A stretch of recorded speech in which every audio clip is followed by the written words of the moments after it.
And last September, with his health a major concern, Martinez took the mound in New York in a performance some feared might be his last. Today, the Yankees are here to measure Pedro Martinez once again. Will it be the man who struggled on opening day, or the ace who frustrated the Orioles last Sunday? Pedro and the Red Sox take on the Yankees next.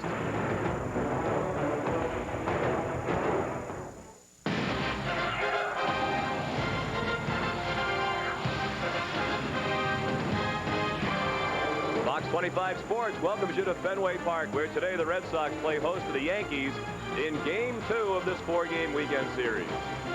Hello, everyone, and welcome. I'm Sean McDonough. Delighted to have you with us. The Red Sox and Yankees met for the first of 19 times this season last night. A dramatic ball game won by Boston 3-2 behind a terrific performance by Darren Oliver.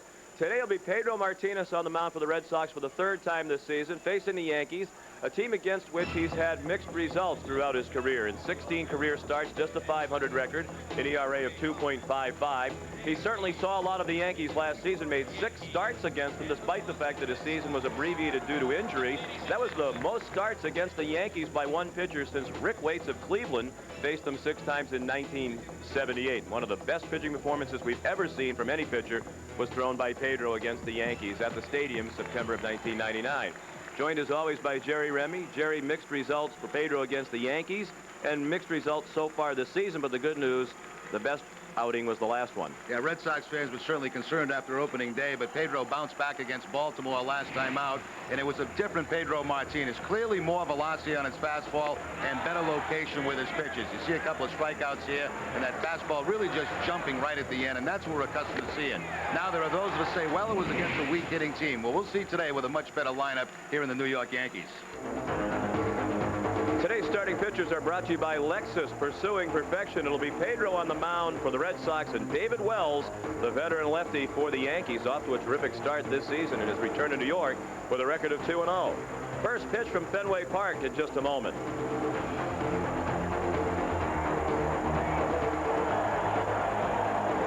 Boston Red Sox baseball on Coach Tony Cloninger alongside as he gets ready to face the New York Yankees. And David Wells. Been an up-and-down ride so far for the Yankees. They lost their opener in Baltimore, then reeled off 7 straight wins. But they come into this ball game having lost their last 3, the last 2 games of a series in Toronto, and the first of the 19 meetings between the Red Sox and the Yankees last night. Jorge Posada will be the battery mate today of David Wells. This is Game 6 of an 8-game road trip for New York. And it'll be interesting to see, Jerry. All eyes will be on Pedro. Will he continue the progress that he made in Baltimore last weekend? He said he wasn't completely satisfied, but he felt like he was heading in the right direction. The key thing today will be, does he continue to head in that direction? And Grady Little talking to him this morning, he fully expects that out of Pedro. He said today he'll be in there for about 105 pitches. The Red Sox taking the field, a mostly cloudy afternoon, but very comfortable temperature. Breeze blowing out toward left. The lights are on. Does not appear to be any imminent threat of rain. The Yankee lineup is brought to you by Southwest Airlines. They have Derek Jeter, the shortstop, leading off. Nick Johnson is the DH. Bernie Williams batting third in center field. The cleanup hitter, newcomer first baseman Jason Giambi, who had 4 hits last night. Jorge Posada was not in the starting lineup last night. He's the catcher batting 5th. Robin Ventura off to a great start as a Yankee is the third baseman. Rondell White, the left fielder, will hit 7th. Another newcomer, John Vanderwall, is in right field.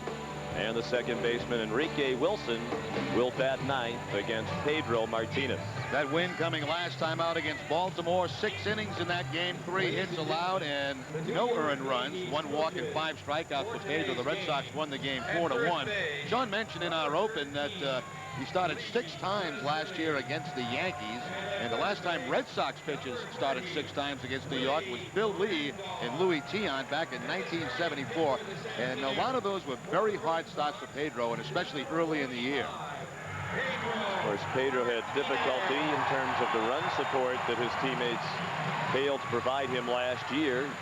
Made a number of those starts against the Yankees and other teams particularly arduous because he was almost always pitching without any margin for error. The defense behind Pedro this afternoon. Ricky Henderson is in the starting lineup in left field. Johnny Damon in center and Trot Nixon in right. Shea Hillenbrand at third. And Omar Garcia Parra, who was not in the lineup last night, back in there at shortstop. Ray Sanchez back to second base. He handled shortstop very nicely last night. Tony Clark at first, and Jason Varitek behind the plate. The umpire behind the plate is Fielden Culbreth, with Lance Barksdale at first base, Larry Young at second, and Bill Miller calling the plays at third. As always, a full house for the Red Sox and the Yankees. Took a while for the fans to warm up in the first meeting of the season last night, but by the end of the ball game, they were all fully involved. And you sense a bit more of the fan involvement in this one right from the start. Derek Jeter leads off. And the first pitch today from Martinez is a fastball lined to right center. That'll find the gap. That'll go to the bullpen wall. Jeter speeding towards second. He'll stop there with a leadoff double. So an ominous start for Martinez and the Red Sox. The very first pitch lined into the right center field gap by Jeter. And that really is the approach by a lot of hitters. Jump on that first fastball from Pedro, because that's the one he tries to get over for a strike. Jeter only a 188 career hitter against Martinez in his career, but this time shoots the gap right center field, and the leadoff doubles. The Yankees already with a man in scoring position. Jeter off to a slow start by his standards. Came into the game hitting .265. He has a double on the first pitch after an 0 for 5 last night. Jeter had been 0 for his last 9 before the two-base hit. He's in scoring position for the DH, Nick Johnson. Fastball up and in. 74 degrees at game time. And that's one way to send a quick message. I'm not out here fooling around. A fastball up and in on Nick Johnson, 94 miles an hour. Johnson homered last night to tighten it up in the 9th off Ugueth Urbina. It was his 3rd homer of the season. He's hitting .257. He's a rookie. They've been waiting for his arrival for a while. One of their top prospects for a number of years. Path to the big leagues for a while, blocked by Tino Martinez. Some thought when they got Jason Giambi that might thwart the progress of Johnson, but he's been used as a first baseman and as a DH.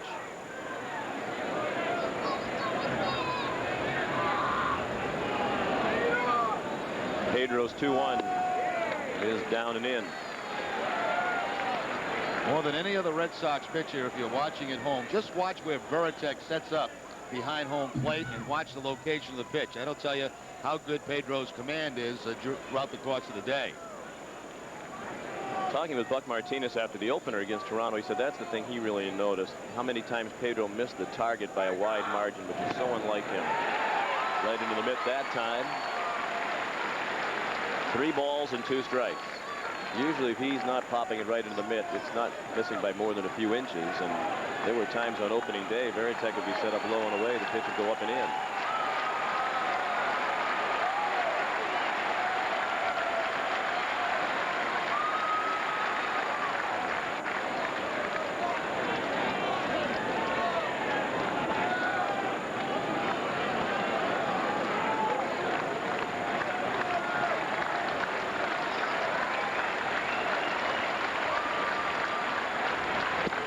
Struck him out.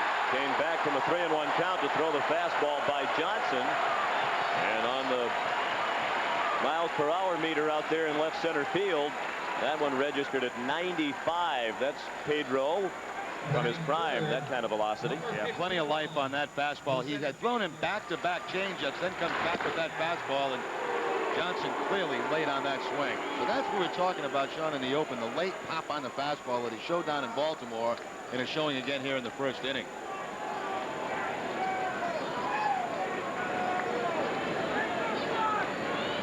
Bernie Williams, the batter, 0 for 3 with a walk in last night's Yankee loss to the Red Sox. 1 strike on Williams, batting .237. He's a switch hitter, off to a slow start with no homers and 1 run batted in. He's hitting .286 left-handed. 6 for 21. Good breaking ball for strike 2. That's the good, sharp breaking ball we're accustomed to seeing from Pedro. Yeah, threw about 3 or 4 of those later in the later innings in Baltimore. They were much better. That one very sharp.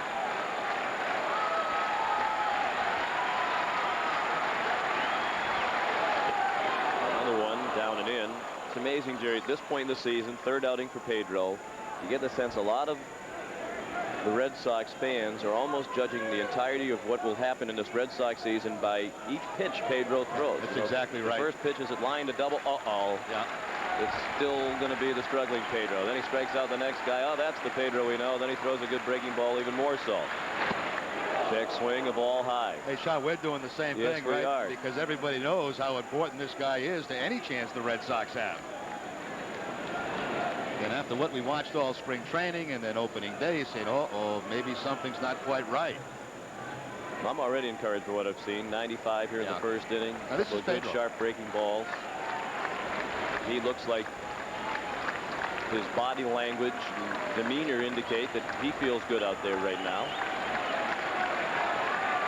2-2 on Williams. Giambi on deck. Breaking ball just inside. Very close. Field and Culbreth wouldn't ring up Bernie Williams. Tell you what, he wouldn't ring him up last night either. There were a lot of close pitches, especially in that first at bat last night for Bernie Williams, and none of them ended up to be strikes. So another full count. He went to 3-2 with Johnson and got him with the fastball.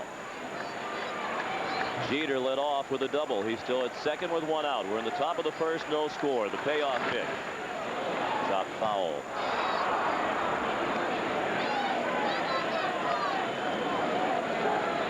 There's Giambi looming in the on-deck circle.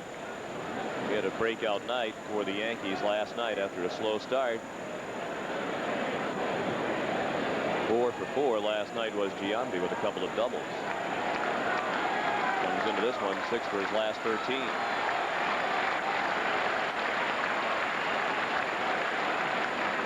Veritek will go to the mound.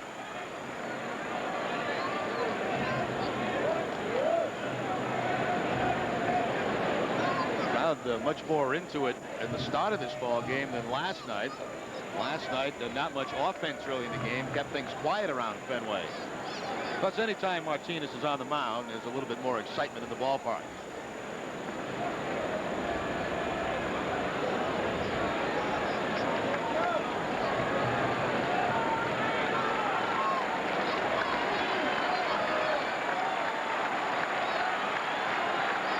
Two pitch. Fastball just missed. So Pedro's all around it. Now he comes in off the front of the mound. Looking in at the direction of Field and Culbreth. Batting fourth. A couple of pitches in that at bat certainly could have gone either way, and they did not go Pedro's way, and that's the reason he made that little trip in toward home plate. Didn't say anything to the home plate umpire, just sending a message that, hey, come on. Some of these pitches are pretty close. And for many umpires, Pedro's used to getting those pitches called strikes.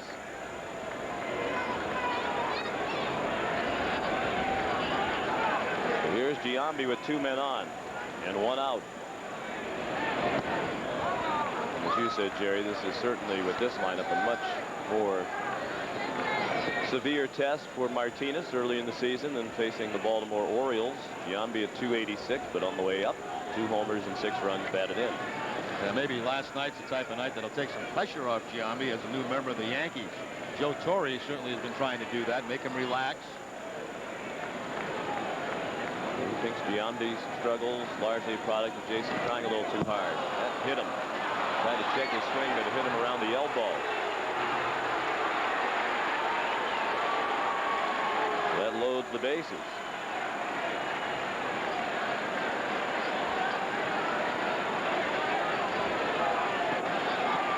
Pedro clearly annoyed here in the first inning with a couple of calls from Field and Culbreth, and I don't know if Pedro thought maybe he swung at this. Let's take another look. Now, he certainly held up and the ball hit him on the elbow. Batting fifth, number 20, the catcher, Jorge Posada. Interesting, Giambi doesn't wear any of that protective armor that so many hitters who stand close to the plate use these days. Bases loaded. Infield back at double play depth. The outfield to play Jorge Posada to pull. The switch hitting catcher batting from the left side. Yankees threatening to take the lead here in the first. Fastball drifts back over the inside corner. Now it's Posada's turn to complain. So fielding Culbreth has already aggravated both sides here in the first.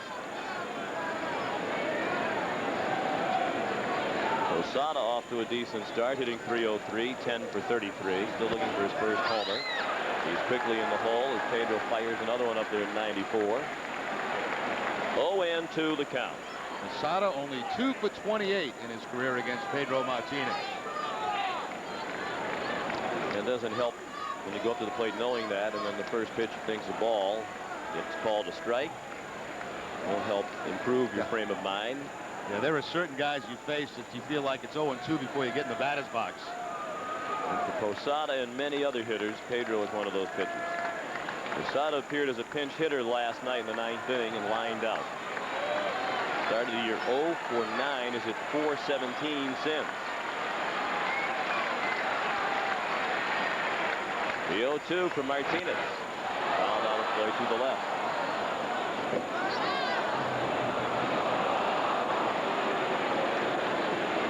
Certainly the 105 or so pitch limit for Pedro today, more than he's thrown in the first 2 games. He threw 84 opening day over just 3+ innings against Toronto. 85 the last time out against the Baltimore Orioles in 6 innings. The Yankees doing a good job running up the pitch count.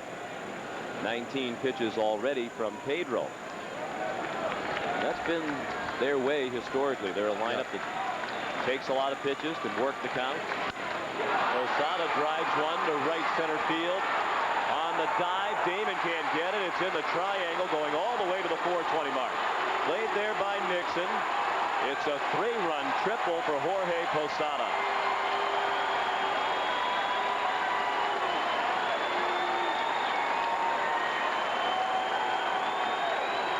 Pedro way ahead in the count, 0-2, and he tried to bust him inside with the fastball. Did not get it far enough inside, and Posada just passed the dive of Johnny Damon all the way to the triangle, and that'll quickly give the Yankees a 3-0 lead. Now here's an example of Pedro with very good stuff, I think, here in the first inning, but yet the Yankees have the 3 runs on the board. There's definitely been some encouraging signs. However, the reality is 3 runs in for the Yankees and another man at third with 1 out. The Red Sox playing it in tight at the corners, halfway up the middle. Sanchez able to get it. They throw it wild. The runner never came to the plate. Just now Posada comes down the line and scores. And on to second goes Robin Ventura. Martinez late in covering. The amazing thing is that play was unfolding. Posada was still standing at third base. Yeah, certainly a mental mistake there by Posada. I mean, he didn't even break for home. The infield was playing back. They're just giving him a run. And then finally, when the ball was thrown away, he eventually came on to score. There was nobody covering home plate. That couldn't be because Veritek was backing up the throw. Now, there's a ground ball. You know you got to score because nobody can make the play. Sanchez covering the ground, but throws it away at first base, not even close to Pedro. And with Veritek backing up the play, there's nobody at home, and Posada just walks home. It's an error charge to Sanchez. No RBI for Ventura. I thought that probably would go as a hit and an error. I think that should have been a hit and then an error. No guarantee Ventura would have been out at first. Although I would agree with not giving an RBI because Posada only came down the line after the throw went past Martinez. Rondell White. So 4 runs in here in the first. Still only 1 out. Here's Rondell White. He looks at ball 1. 3-0-2 for White. 2 homers and 7 runs batted in his first year with the Yankees. Pops it up left side of the infield. Hillenbrand and Garcia Parra. It's Nomar. 2 outs. White's now 0 for 5 in the series. The 0 for 4 last night. Batting Snapped a eighth, season-high number 28, 7-game hitting streak for right Rondell. fielder, John Vanderwall. He came to the Yankees as a free agent in December. Pedro last season in 18 starts allowed only 3 runs in the first inning all year. This season, 7 runs in the first. 4 today, 3 on opening day against Toronto. He's facing the 8th batter of the first inning, John Vanderwall. In his first year with the Yankees, hitting .333, 2 for 6, with 1 run batted in.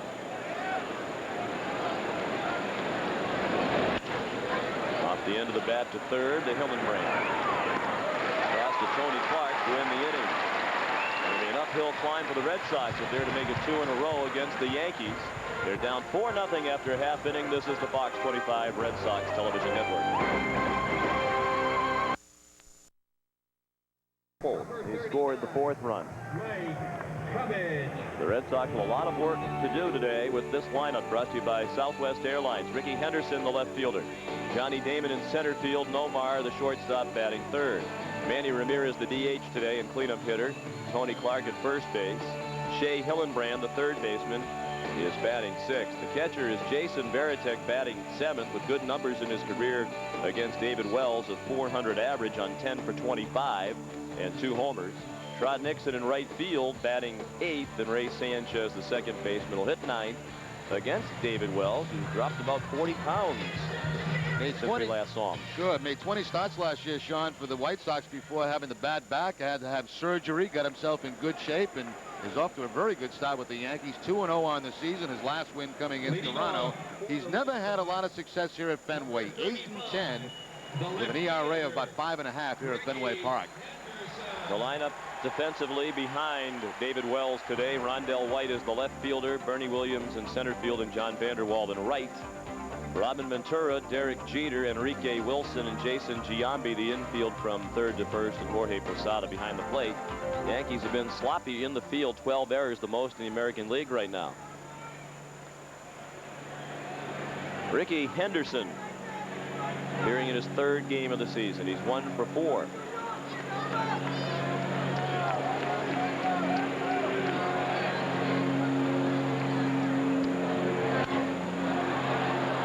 Way to the right. 1 strike on Ricky. 43 years old.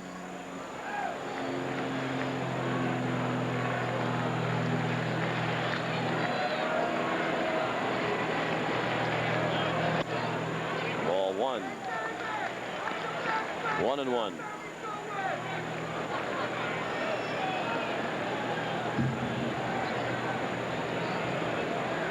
Outfield straight away for Ricky. Looping breaking ball a little bit low. When you say Wells got himself in great shape, you mean relative to the way he used to be? Looking at him, he doesn't look like he's in great shape, you know, compared to a specimen such as yourself. Henderson, a foul tip. He got real heavy there for a while in Chicago, and plus the back surgery makes you work. You got to rehab to get back from that, something he had to do, and you knew he was going to get in good shape if he had a chance to play back in New York, where he absolutely loves to play. Oh, he's been a little heavy. It's never bothered him most of his career. He's been a very effective pitcher. Now 38 years old. Missed a little bit low. Doesn't look like Fielding Culbert's going to have a very big strike zone for either pitcher today. The last start of last season was on June 28th. So like Pedro, he had a lot of time off at the end of last season. Physical issues over the winter to deal with. Now he's back out there. Chop to third. Ventura, high throw over the head of Giambi, backed up by the second baseman Enrique Wilson. Henderson turned briefly towards second, so he scampered back head first into first. Yankees lucky that didn't go in the dugout. It just missed the dugout. Hit the retaining wall by the camera pit, kept it in play, keeping Henderson at first instead of second. I don't think Fenway Park has ever been one of the favorites for Robin Ventura. When he was in Chicago a few years back, had a terrible opening series here. Picks up his 4th error on the season. This is a former Gold Glove winner. Yeah, there's that turn toward second base, so Ricky had to quickly get back to the bag. Scored a hit for Henderson. That's a little generous to the home team. Ventura must be wondering, wait a minute, I didn't get a hit on a very tough play for Sanchez. He's on the move. Martinez on the move covering the bag.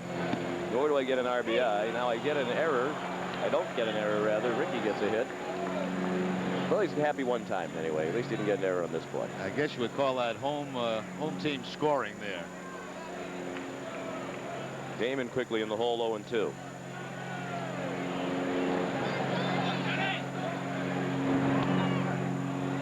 And clearly on that bouncer, had the throw been on target, they would have had Henderson at first base. And you mentioned, Sean, the Yankees are up to a rough start defensively. Already 12 errors on the season, only 11 games. Damon hitting .281. Went up 32 times with 9 hits. 2 extra base hits, a triple and a homer. Just missed. 1-2. Henderson has not attempted a stolen base yet as a member of the Red Sox. He's seen limited playing time. He is the Yankees all-time leader, 326 of his stolen bases. Of the 1,395 that he has to lead Major League Baseball all-time, came with the Yankees. His next stolen base will make Ricky the oldest player to steal the base since Dave Winfield did it for Cleveland against the White Sox May 31st of 1995. At that time, Winfield was 43 years 7 months. Ricky's 43 years 4 months.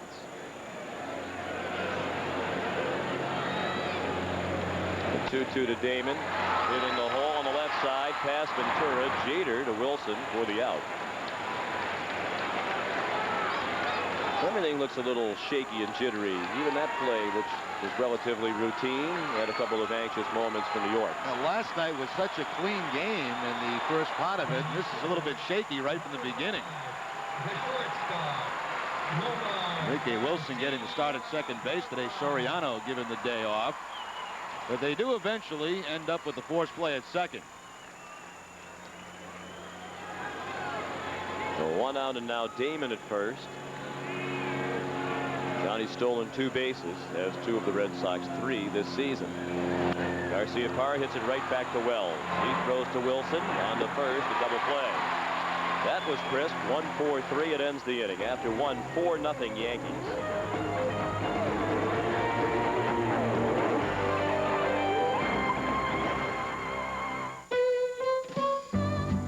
News at 10. She's a big rock star and an even bigger Red Sox fan. Dorchester's Kay Hanley sang the national anthem for the Patriots. Now she has a shot singing for the Red Sox. Will this local star bring her good luck to Fenway? Tonight after America's Most Wanted on Fox 25 News at 10. Kay, of course, the former lead singer of the band Letters to Cleo. 3 gold records, 1 platinum. She'll sing the national anthem here tomorrow. There's a lot of admirers in the Red Sox media. Jeff Corrigan and Peter Gammon. Big fans of Letters to Cleo and Kay. Fan wound up with the bat. Will they let him keep it? It appears they might. Enrique Wilson just took the new bat from the bat boy. Security took the bat back, even though Wilson didn't want it. A lot of times they send out a substitute back because the hitter wants the bat he lost back, but Wilson doesn't seem to want this. They should just let the guy keep that bat. Yeah, they'll return it. It looks like Enrique is ready to go with a new bat.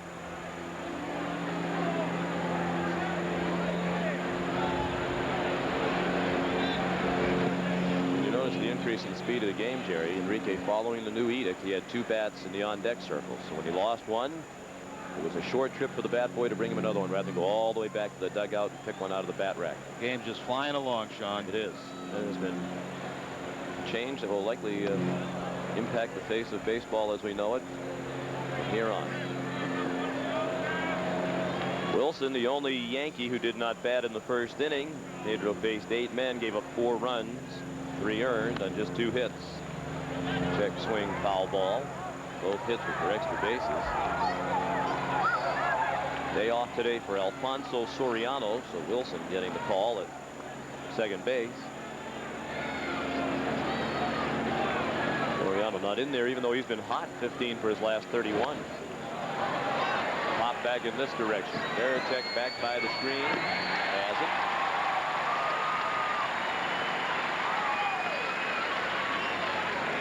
1 out.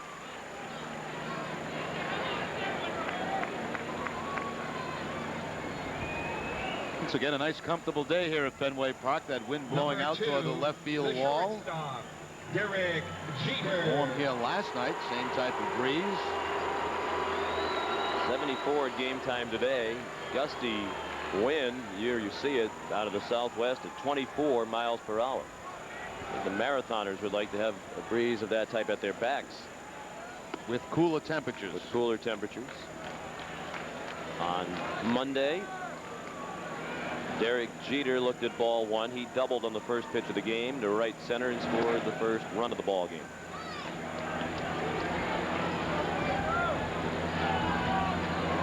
I know you've been studying. Tomorrow you'll give us your fearless forecast for the marathon. Got to do some homework tonight, Sean. Probably be a Kenyan, though. See, now you can give us marathon picks and also the weather forecast with your new meteorological, he said, training. Yeah, on Monday, I know it's going to be warmer out when they start the race, cooler as they get to the coast with a slight sea breeze. Grounded to short. Garcia, Parra, and Clark, 2 outs. 4 in a row retired by Martinez. Both outs for Pedro this inning, coming on the changeup. A changeup to Wilson, a changeup that time to Jeter for the ground ball out. Number 36, the designated hitter, Nick Johnson. There's Nick Johnson,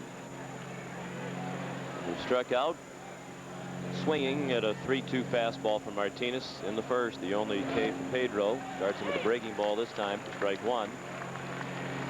Always a very busy time in the city with the Red Sox at home on the weekend and folks in town from all over the world for the marathon. Those of you looking in today from outside our great city, we welcome you to America's greatest city and hope it's a wonderful stay for all of you. Almost hit him. 2-1. Pedro throwing a lot of cut fastballs in this inning, which register about 88, 89.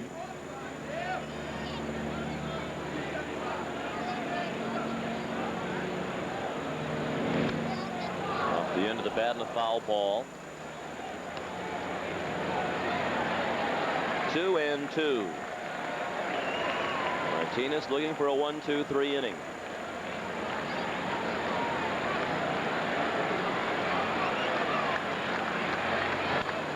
Johnson sends it off to our left. Johnson made his major league debut late last season.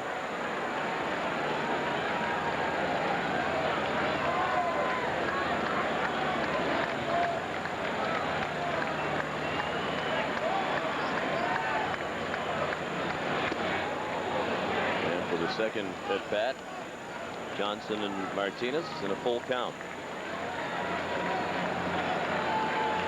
Nick Johnson, just 23 years old.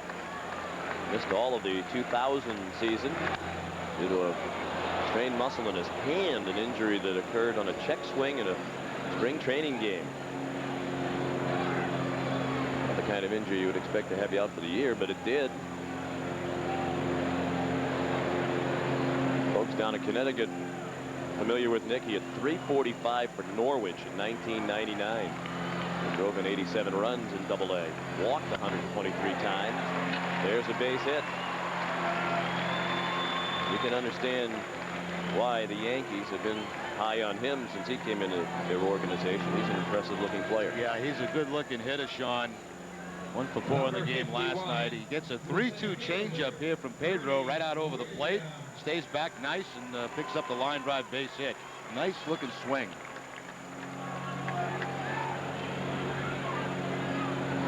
Johnson's the nephew of Phillies manager Larry Bowa. Seems a lot calmer than Larry Bowa. Yes, much different demeanor than the fiery former shortstop.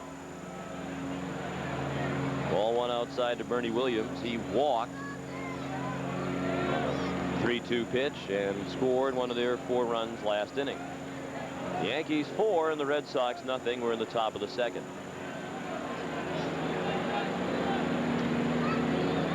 Johnson is running. Got a good pitch to run on. Varitek had no chance. The opponents are now a perfect 13 for 13 in stolen bases against Grady Little's Red Sox. Well, you said it. He picked a good pitch. He got the curveball that time from Pedro, and it reminds you a little bit of Paul O'Neill when he was with the Yankees. Not great speed, but smart enough every now and then to pick up a stolen base. You pick the right pitches, you get to the pitcher not paying attention to you. First major league stolen base for Nick Johnson.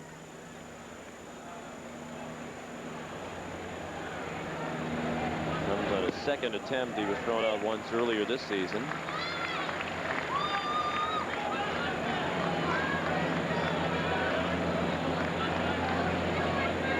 Two and one now on Bernie Williams.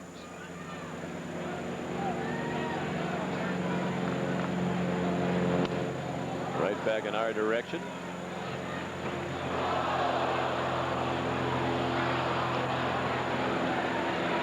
They kicked that one in the press box? No, that went in that box next to us, the executive box. Bill Matlock sitting over there, who works for the American League. I think he dropped it. Well, he was always a better hitter than he was a fielder. Terrific hitter.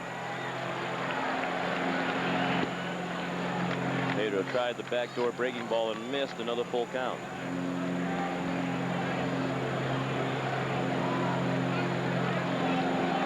Giambi on deck. This is already the fourth full count for Pedro Martinez. Johnson singled on a 3-2 pitch. Now the 3-2 to Williams. Chopped down to first. Clark to Martinez to end the inning. Already 48 pitches over 2 innings for Pedro. You're watching the Fox 25 Red Sox Television Network. Celebrate Kids Opening Day, Saturday, April 27th, and take Wally the Green Monster home with you. All fans age 15 and under receive a decorative Wally the Green Monster pennant, courtesy of Conn's Fenway Franks. For tickets, call 617-482-4SOX or log on to RedSox.com. We're doing our radio show on 1510 The Zone right across the street here at the Twin Souvenir Shop. You know, they told me the hottest selling item is still the Wally bobblehead doll. Is that right? Manny Ramirez hitting .231, a homer and 3 runs batted in. Showed signs of coming to life last night when he went 2 for 3 with a double, scored a run. His second multiple hit game of the season. That's very high, but in shallow right center for John Vanderwall. 1 out.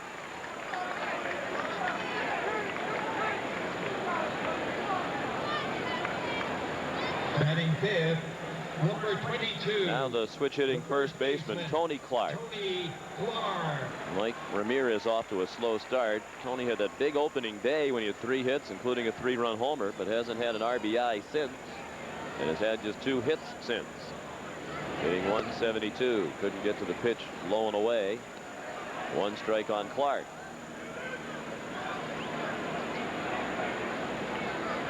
Tony has a history of starting slowly throughout his career. Now over his last 18. He didn't look comfortable on that swing.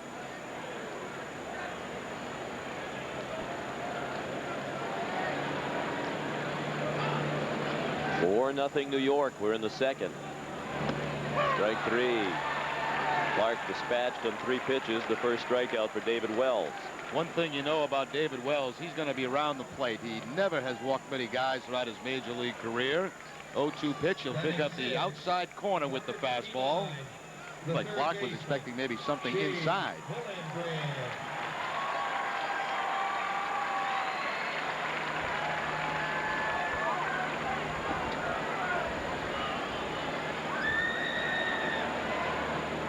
Shea Hillenbrand off to an excellent start for the Red Sox. Matter of fact, last night Grady Little had him hitting third. Said he was hitting the ball so well, why not move him up there, maybe get him an extra at bat in the game. Back down in the number 6 spot in the lineup today. 1-1 the count on Hillenbrand. He's put together an 8-game hitting streak. He's hit in every game this season. You recall last year as a rookie, he hit 9 straight to begin his career, the longest Red Sox rookie hitting streak to start a season since Ted Williams in 1939, safely in his first 9 games. Different lineups used by Grady Little throughout this whole series. He plans on getting everybody in these games against the Yankees. There was some second guessing about Grady Little's decision to keep Nomar Garcia-Parra and Jason Varitek out of the lineup last night against the Yankees. It looked like an excellent decision when the Red Sox won the ball game even without those 2 guys, thanks in large part to terrific pitching from Aaron Oliver and Sonny Kim. Jeter to Giambi, a 1-2-3 inning. After 4-0 New York. You're watching the Fox 25 Red Sox television network.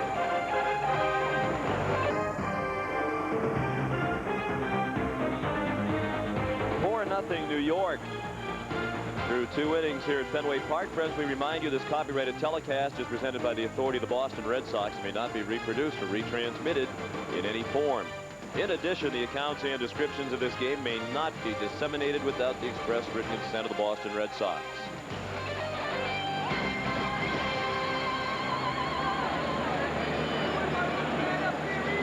David Wells has limited the Red Sox to just 1 infield hit. Play that could have been scored an error in the first inning.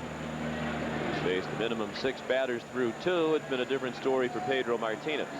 48 pitches through 2 innings. 4 runs yielded in the first. Jason Giambi was hit by a pitch in the first. Change up, swung on and missed.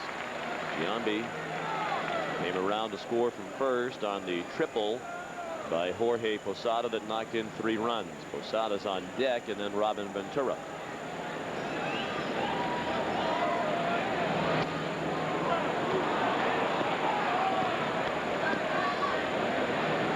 Ball 1 just inside. Yeah, another one of those pitches that's not going to make Pedro happy. Well, I don't understand. Wasn't that the pitch that was called a strike on Posada that had Posada mad in the first inning? Not a strike this time. That one hits Giambi again. And you wonder if there was a purpose to that, Jerry. And that hit him right in the rib cage with a fastball. Well, I don't know why, Sean. I mean, if Giambi got hit in the first inning on the elbow, Pedro started him off with a changeup to get the first strike. He missed, should have had a second strike, should have been 0-2. Instead, it's 1-1. I think just trying to work inside on Giambi. Giambi's numbers in his career against Pedro: .235 with 1 career home run. So it's not like he wears him out. Well, that's an example then of Pedro missing the target by much more than he usually does. Posada fouled one back on the screen.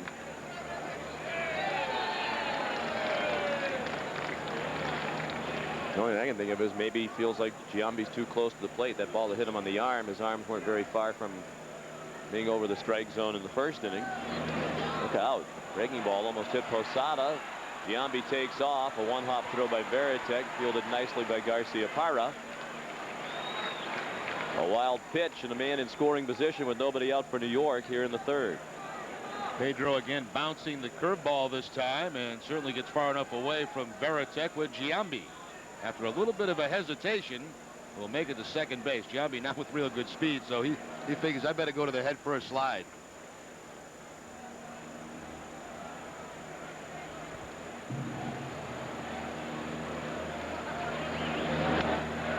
Foul ball. Martinez has already hit 4 batters this season. Pedro hit Carlos Delgado of Toronto twice on opening day. Now he's hit Giambi twice today. Pedro leads the league in hit batsmen, and Rolando Araujo is now alone in second with 3.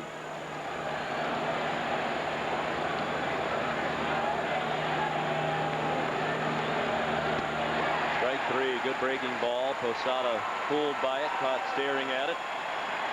Second strikeout for Martinez. 1 out here in the 3rd.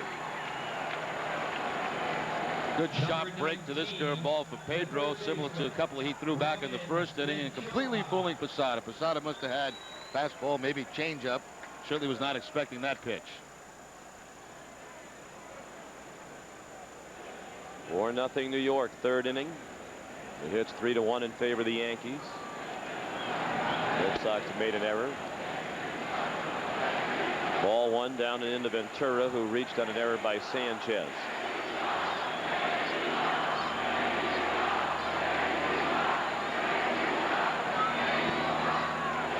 Strike one, 1-1.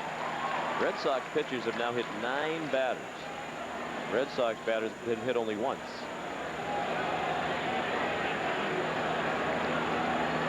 Pretty soon they'll be called the mean pitching staff. Yes. Pretty soon their teammates may start to be plunked with more regularity. Those things have a way of evening out.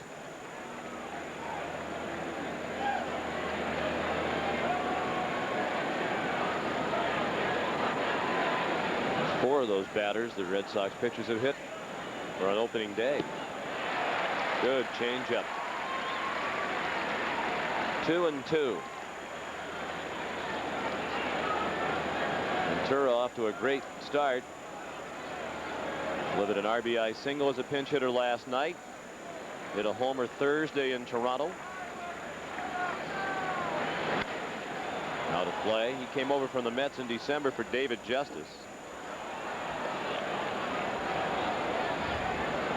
Right now tied for the league lead in RBI with 13, tied with Jim Thome of the Cleveland. How about the starts the Indians had? 10-1. Wow.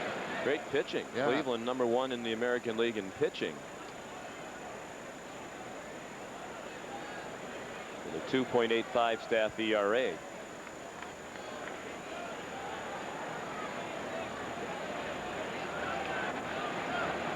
They've also hit a league high 16 home runs. The 2-2 pitch. He struck him out with a 95-mile-per-hour fastball. Back-to-back strikeouts for Martinez. John, I think his fastball is better today than it was even in that Baltimore game. Consistently today, 95, 96. Here's that rising fastball working away from Ventura. Second strikeout, got Johnson back in the first inning. Actually, third strikeout, excuse me. Second strikeout of this inning. 2 outs. Giambi still at second. Rondell White couldn't get to the high heat, 94 miles per hour. Rondell popped to short in the first inning.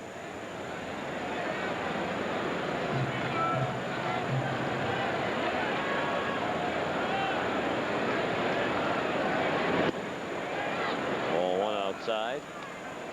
White, a 30-year-old veteran. All of his experience prior to this year in the National League. Montreal and the Cubs.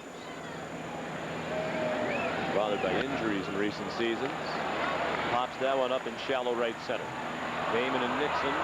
It's Damon to end the inning. The leadoff walk and wild pitch did not hurt Pedro. We go to the home half of the third, 4-0 New York.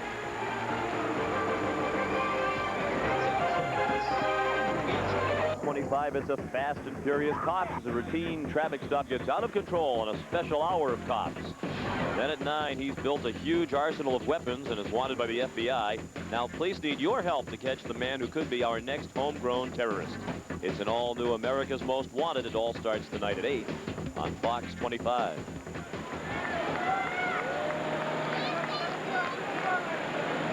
Will be interesting to see as we go along if David Wells or another Yankee pitcher responds to Jason Giambi being hit twice. The second one certainly could be questioned as to the intent. Jason Varitek leads off and takes strike one. Varitek, Nixon, and Sanchez against Wells. Jason off to a fantastic start. Was not in the starting lineup last night. Hitting .364, strike on the outside corner. One of those Red Sox hitters that has had very good success against Wells, 400 with a couple of home runs career-wise. Swung at the pitch up and in, dribbled it to short. Jeter on the move to Giambi for the out. That's 6 in a row retired by Wells since the leadoff single by Henderson in the first.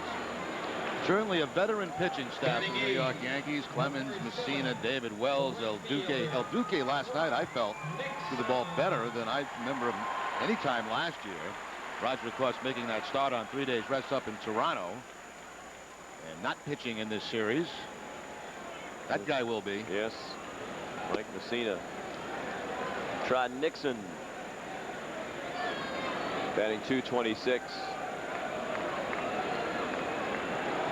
A homer and 1 run batted in. He homered on opening day. Look out, that's behind him. There's going to be a warning now. Yeah. I thought that might happen after Giambi was hitting the ribs. Now Joe Torre comes out and wants to check with Field and Culbreth. But you talk about the great control Wells has. He doesn't throw one behind somebody unless there's a purpose to that. Don Zimmer doesn't like it either. They came inside on the first pitch, and then behind Trot Nixon on the second pitch, and an immediate warning by Field and Culbreth. Meanwhile, Larry Young, the crew chief, stopped at the mound to talk to Wells, and now he's coming in to join the conversation. I don't know who Zim's yelling at. He's yelling at the third base umpire, Miller.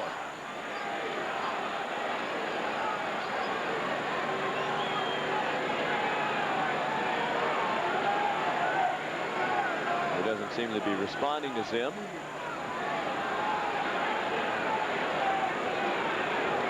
Not particularly animated argument from Joe Torre. That was in the first inning when Giambi was hitting the elbow. Didn't seem to be any intent there, but you could question this one certainly, particularly after Pedro didn't get a close pitch on the pitch before and seemed a little irritated. Well, the other thing too, if you notice on that first one, Giambi's elbow was almost on the old home plate. Yeah, that's what I was thinking when he hit him the second time. Maybe he's trying to tell Giambi, okay, you want to stay there, you're going to keep getting hit.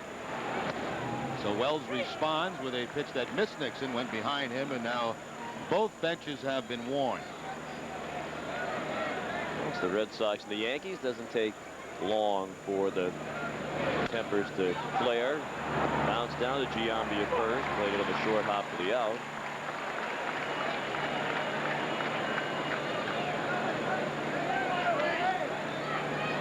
Now the danger is every time there's a pitch inside, if the umpire thinks that you were throwing at somebody and it's in their judgment, they can throw both the pitcher out and also the manager. So it in some cases takes away the inside part of the plate.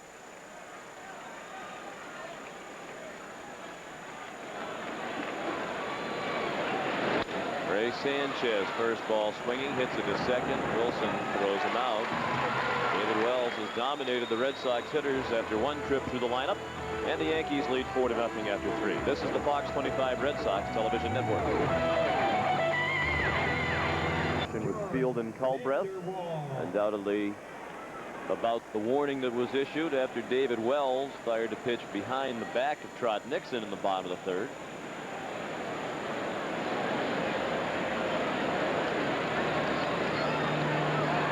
Vanderwall takes a pitch down and in. He grounded to third to end that first inning when the Yankees scored all 4 of their runs. Joined us late. Derek Jeter doubled on the first pitch of the game. Martinez came back to strike out Nick Johnson. Vanderwall with a cue shot. It had a lot of spin on it, but stayed foul. Then Bernie Williams walked. Jason Giambi was hit by a pitch to load the bases, and Jorge Posada tripled. Triangle in center field. And he scored on a ground ball to second by Robin Ventura, which Sanchez threw past Martinez covering first for an error. The Yankees have had 1 base runner in the second inning, another in the third.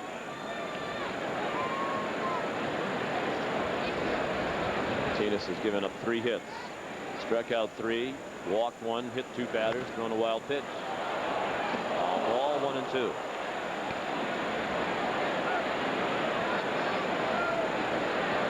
Meanwhile, the Red Sox had just 1 base runner.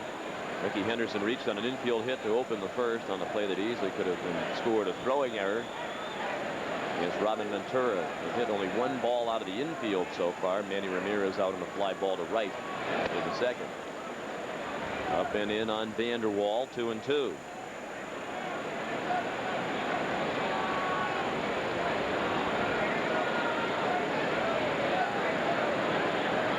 Vanderwall Enrique Wilson, and then top of the order Jeter here in the Yankee fourth. It's a good example, Sean, missing his target again. You can see Veritek wanted that fastball away, but instead the fastball on the inside part of the plate. See where Veritek set up? Watch location of pitch.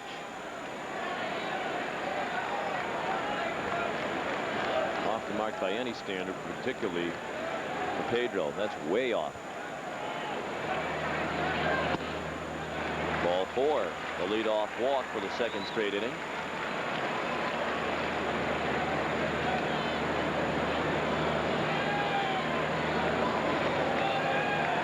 Number 14, the second baseman.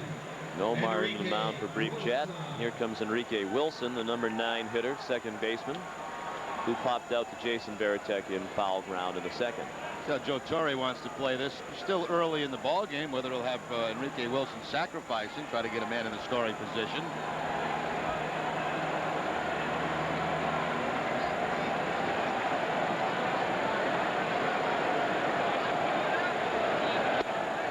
No sign of it on the first pitch. Ball 1.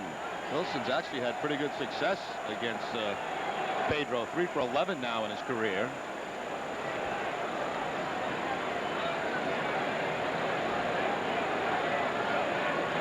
He's getting his first start of the season. He's appeared in 2 games prior to today, both as a pinch runner. One of those appearances was last night. I wonder if he's missing signs here as Willie Randolph summons him for a chat. Willie's had to make a few trips in the hitters in this series. It happened last night. The Yankees have not sacrificed this year. Through 11 games. The Yankees are 7-4, leading the American League East by a half game over the 5-3 Red Sox. Toronto has won 3 straight. They're running third now in the East at 5-5, a game and a half behind the Yankees, 1 game behind Boston. Return to bunt. What was wrong with the pitch? I wonder if Fielder and Culbreth was distracted by the movement of the batter. Looked like a breaking ball that had the plate, and Veritek held it there for the extra look, but they didn't get the call. Maybe inside. Not only did Enrique Wilson miss the bunt sign once, missed it twice. Finally, Willie Randolph had to come in and tell him.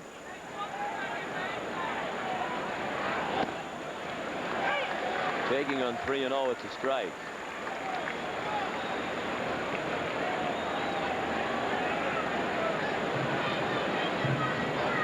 Joe Torre. What a tremendous job he's done managing this Yankee team. The runner goes. Wilson chops it to second. Sanchez to Clark for the out. Vanderwall now in scoring position with 1 out. A lot of people in New York weren't all that thrilled when the Yankees hired Joe Torre. He'd had the opportunity to manage in other places with limited success, below 500 for his career as a manager before he came to New York. Way above 500 with the Yankees. 589 and 391. And very nearly 4 straight World Series titles. Won 4 of the last 6. Had a chance to sit in this morning in Joe's office with Joe and Don Zimmer. Rick Cerrone, the PR guy, was in there, and of course I was getting all over Zim about his new career as an actor, commercial spokesman. And they even pointed out to me that Zim now has a cell phone, which I couldn't believe. He actually has a cell phone that he says it's off all the time. Well, what does he need to be reached by his acting agent? So I asked him, I said, you got a computer yet? He says, never. I'll never have a computer. Borderline strike. 1-1 on Jeter. Those guys really get along well. Yeah, they sure do.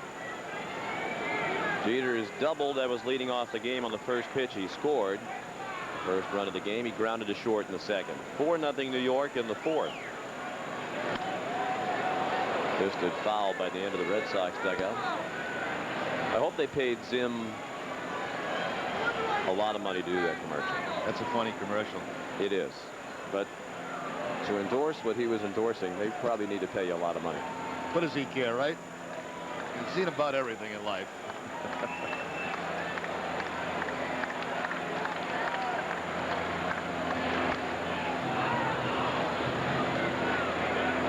2-2 the count.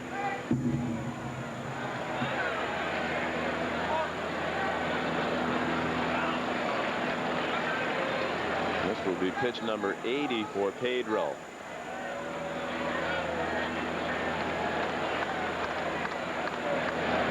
And a good one, a change up away from Jeter. He waved at it for the second out of the inning and the 4th strikeout of the afternoon for Pedro Martinez. Jan Jeter inside with a fastball, then back away with the changeup. Jeter has now struck out 8 times on the young season.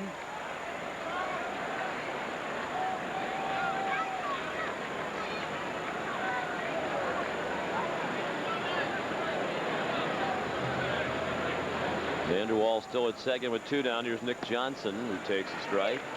He struck out swinging in the first and singled to right in the second and stole the first base of his career.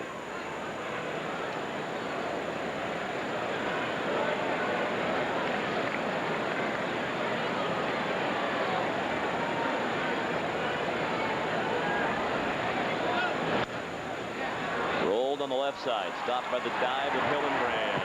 Stretch by Clark, digging out the low throw. Nice play on each end to end the inning. The Yankees leave another in scoring position. They've traded 4. Middle of the 4th, 4-0 New York. Clean, refreshing taste you'll find in no other beer. This Bud's for you. The Detroit Tigers lost to the Minnesota Twins last night in Minnesota 4-2. They had a sellout crowd for the Twins home opener, which was great to see. That extends Detroit's season opening losing streak to 9 games. They did bring aboard Felipe Alou as the bench coach to work with Louis Pujols. Worst starts by Detroit pro teams. The worst Tiger start back in 1920 at 0-13. Of course, the Lions were dreadful this past season. A couple of 0-7s for the Pistons and an 0-5 for the Red Wings in 1980. So the Tigers will try to avoid going to the top of that list. They're at Minnesota tonight with Jeff Weaver against Eric Milton. Ricky Henderson had an infield hit in the first inning. The only hit for the Red Sox. Wells has faced a minimum 9 men through 3 innings. There was a double play ball in the first.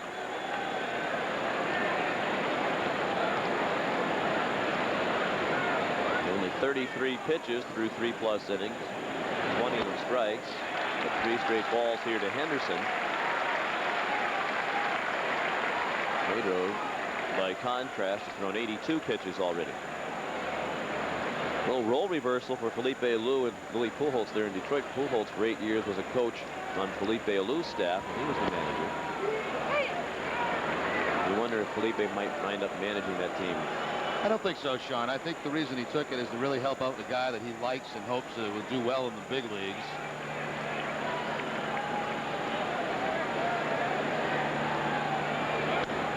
Here it comes back here. Well, it didn't take Dave Dombrowski, the new president, very long. He had just arrived in Detroit from Florida this past offseason. Bill Garner and Randy Smith, but manager and general manager respectively, both fired after just 6 games this year. You could see that coming. You know, they've not had success for a number of years now, and it's just a matter of time. And like you said, it didn't take a long time for that to happen. 3-2 to Ricky. Check swing, ball 4 high. First walk given up by Wells.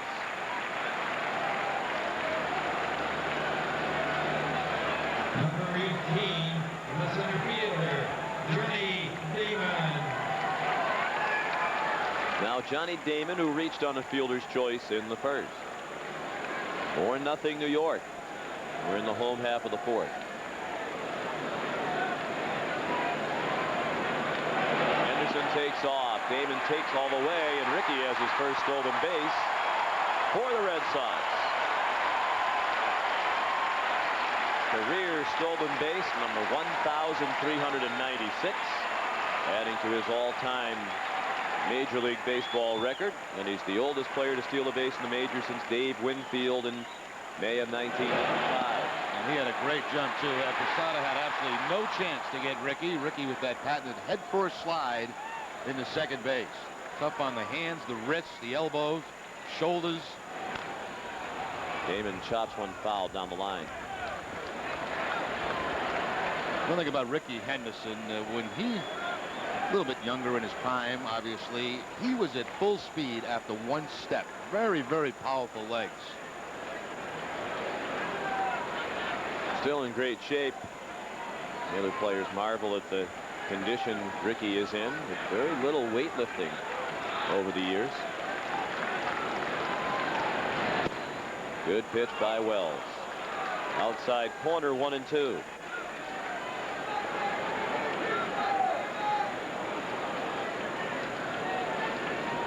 Damon will be followed by Nomar Garcia-Parra.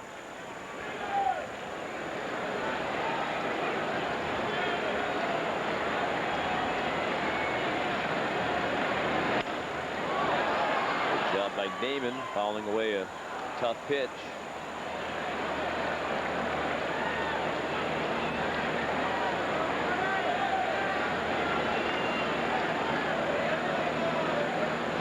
Ricky, the first Red Sox base runner to reach scoring position here in the bottom of the fourth.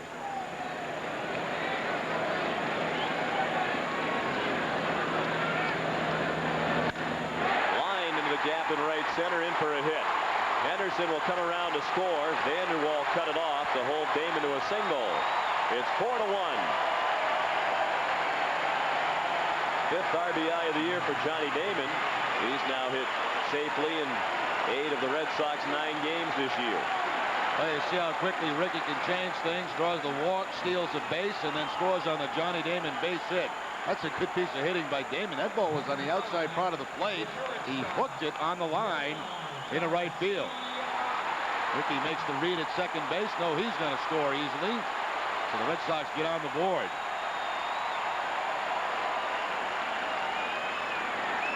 And Damon a threat to run.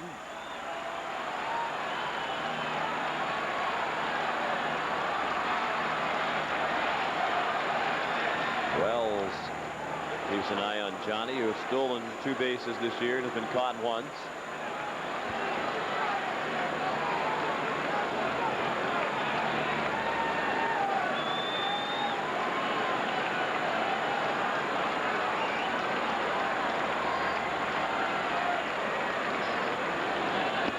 Omar shortened up as if to bunt.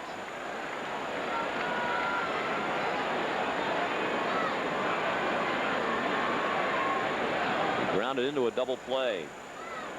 One of the reasons perhaps it wasn't that big a deal that Nomar was out of the starting lineup last night, that he has been struggling lately.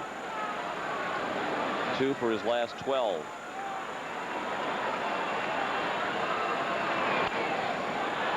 Foul ball off to the right. A couple of swings against Kansas City. They're really pulling off the ball, which is unusual for Nomar. His head was flying and pitched inside a lot, and I think he's looking for the ball inside and pulling off a little bit too soon.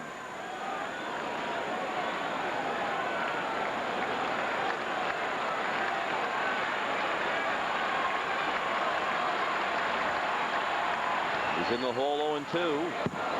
Got a piece of that one up and in.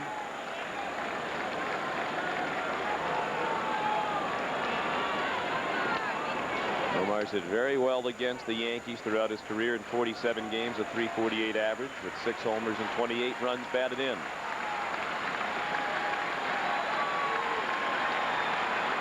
The only teams in the American League against which he has higher averages are Oakland and Minnesota.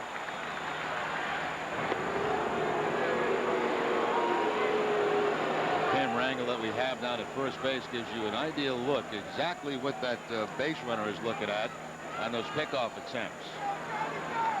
Watch that front leg of David Wells. When it goes behind the rubber, that's when you can take off. That's a new angle for us. That first base low camera used to be in the dugout right near where Grady Little and the Red Sox managers of the past have stood. Pulled foul into the Yankee dugout. With those new rows down there on the first base side, the 2 new rows, the camera has moved to the far end of the dugout. Now, why don't they just give Bob Tomaselli a couch to sit in or something? He's sitting on a, whatever that is, a trunk or something. Should have a nice recliner maybe on that field. I mean, he's already sitting down. The rest of the camera people are all standing, so I think he has it pretty good relative to the others. Down the third base line, backhanded by Ventura. High throw into right field. Damon will remain at second as he got tangled up a little bit with Enrique Wilson. Johnny, a good guy, trying to help him up while the ball's out in right field. So Ventura's difficulties in the field continue. The Red Sox could tie it up now with one swing as Manny Ramirez comes to the plate. Ventura knew that going to the backhand he had to rush because he had speed. Speed at first base in Damon, speed at home plate in Nomar. So in rushing, throws it up over the head of Enrique Wilson. Now you see the outfielder Vanderwall coming in to back up the play, and they were tangled up at second base. Damon had no chance to go to third.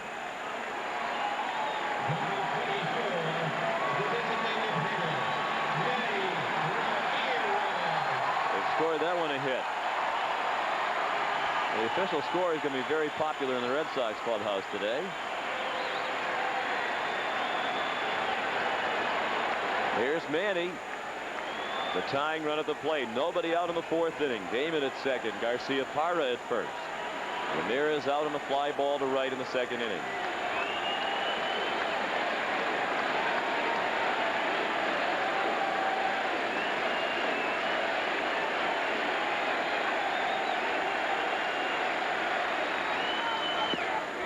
Fastball apparently inside. Close pitch. Wells wanted it.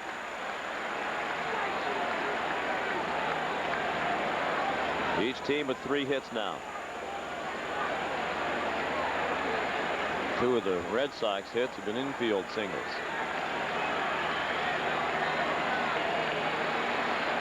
Ramirez with Clark on deck. Manny rips it to left. It won't be high enough to get out of the ballpark. It's off the wall 2/3 of the way up. Damon around to score. It was hit so hard Garcia Parra could advance to second base, and then he had to stop.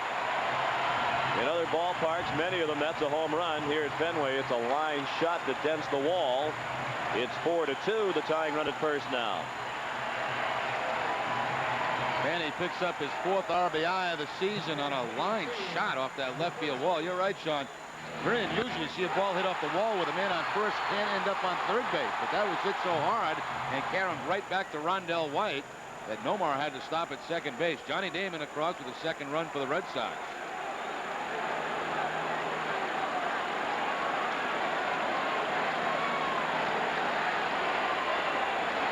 This would be a great time, obviously, for Clark to break out of his lengthy slump. 0 for his last 19. He chops one to second. Jeter shovels to Wilson on the first, an errant throw. Yankees playing terrible defense throughout this season, and again today. That should have been a double play ball. Instead, it's first and third and only one out. Yeah, that's a giveaway right there. That was about as routine as you can get for a double play. You don't have a fast runner going down the line. Jeter with the underhand flip. Wilson across. No contact there from the base runner. Just throws it away.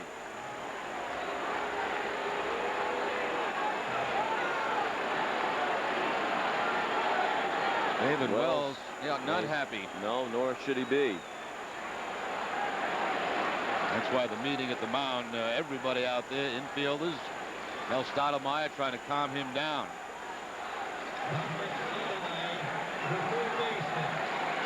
You know, with all this maneuvering of the lineup, a lot of hitters moved all over the place. Do you think Grady Little should consider maybe moving Clark somewhere else for a little bit until he gets it going? Yeah, I think he may do that very shortly.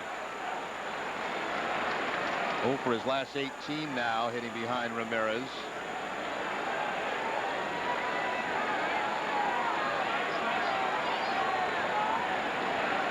Here's Hillenbrand, who's been a hot hitter.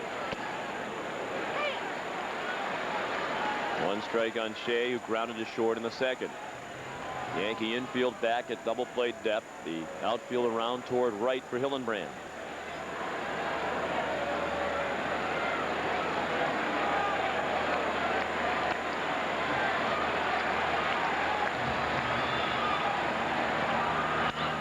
Line to left, sinking fast, in for a hit.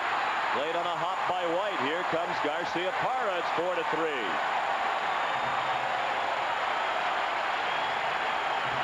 Well, that's a 9-game hitting streak to start the season for Hillenbrand.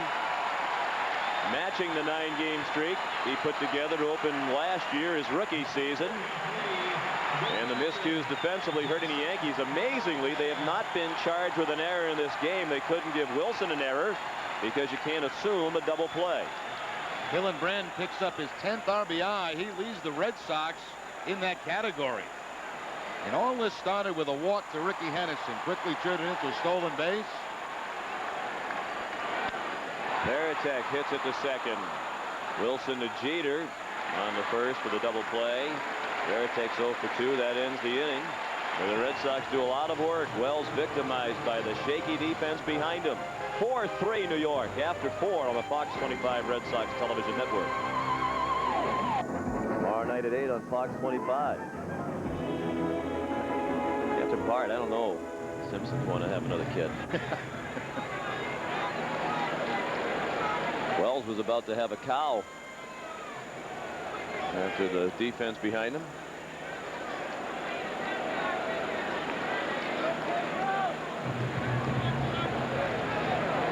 He wants to rub your head if if you let me. Lemmy. I guess it's hard to find things that rhyme with Remy.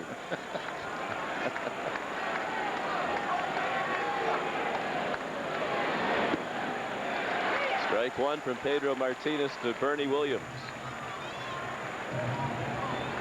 Williams walked and scored in the first, and the Yankees scored all 4 of their runs. He grounded out to win the second.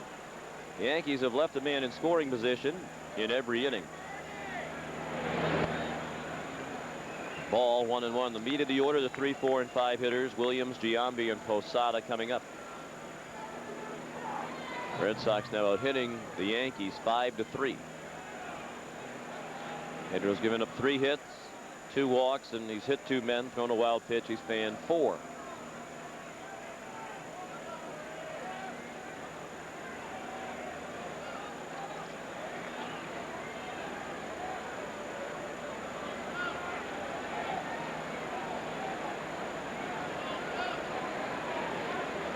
Williams 0 for his last 7. Chops one into the Red Sox dugout. Bernie's one of those guys that drives Pedro crazy. Takes a long time between pitches. He'll step out, gather his thoughts. Pedro's ready to go, and he has to wait for Bernie.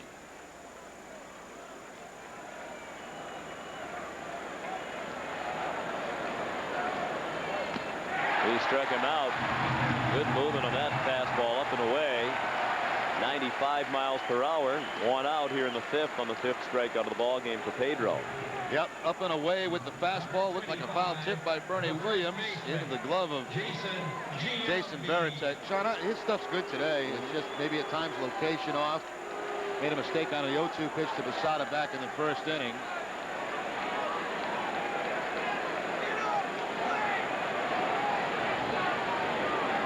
Now Giambi, who has twice been hit by a pitch by Pedro. He scored after being hit in the first. Stranded in the third.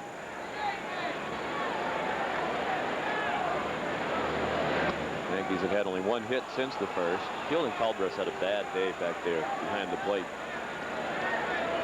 Last night, Miller, the third base umpire, was calling a lot of high strikes, and today Culber's not calling many strikes. I have no idea where that last pitch missed.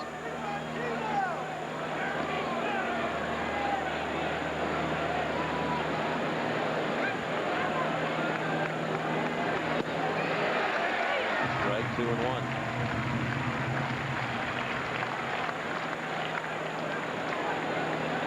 Cleveland Indians today going for their 10th win in a row, but right now they're being held up by rain in Cleveland. Kansas City, the visitor. Giambi sends it out of play to the left. There's one, Sean, that Pedro got away with there. That change up again stayed on the inside part of the plate, and that's not why you want to leave it against a left-handed hitter.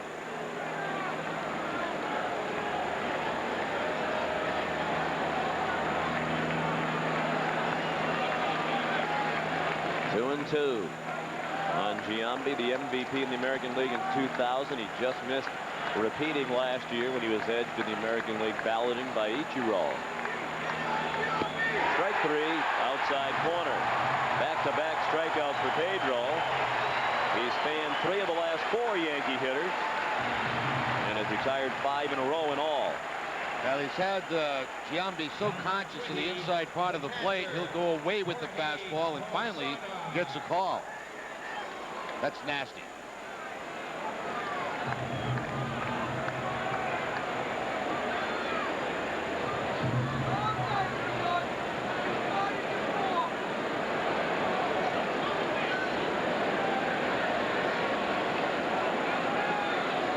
Two outs. Pedro has not had a 1-2-3 inning. Posada grounds one. That's the end of the dugout. Jorge tripled with the bases loaded to drive in 3 in the first and scored the 4th run. He's had just 1 hit since then, a 2nd inning single by Nick Johnson. Posada called out on strikes in the 3rd. Pedro a strike away now from striking out the side. 0-2 on Posada.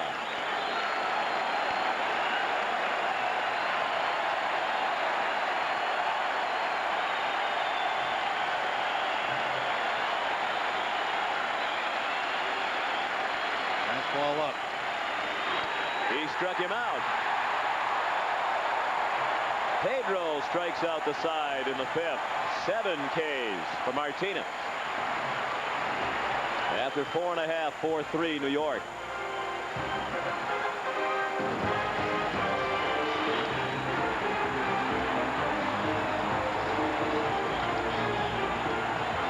Does not tell the story. No errors on the board for the Yankees, but that's hard to believe. They played shaky defense throughout. Robin Ventura in the 1st inning.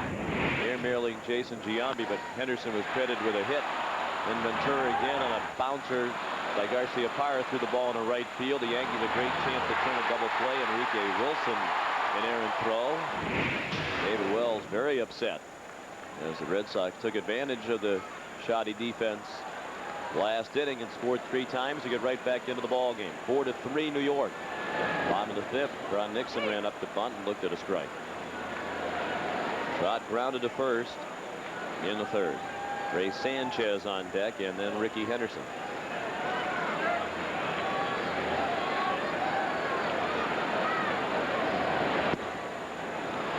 A pitch. 0-2. Trot in that first pitch wanted to try to drag the ball down that first base side, but the timing thrown off by the curveball. Usually time your bunt on fastballs.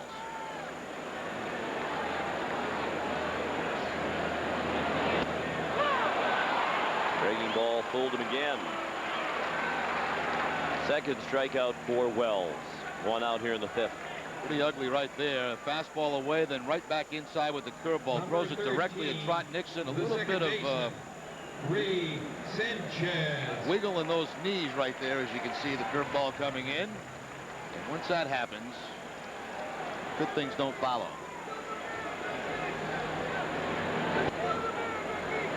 Sunshine breaking through the clouds one of the few times this afternoon as Sanchez looked at ball 1. Ray grounded to 2nd in the 3rd inning.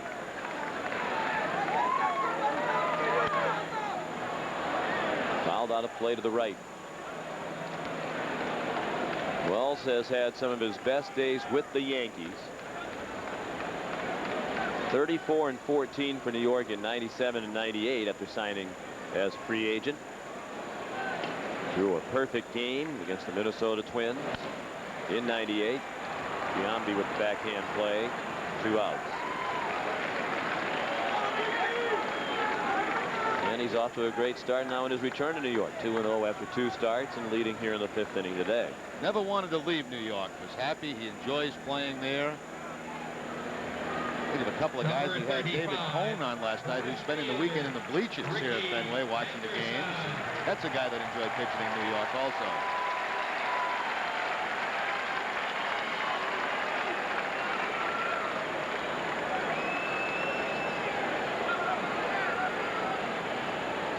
Now Ricky Henderson. He started the 3-run rally last inning with a walk and a stolen base. Scored the first of the 3 runs. He looked at strike 1.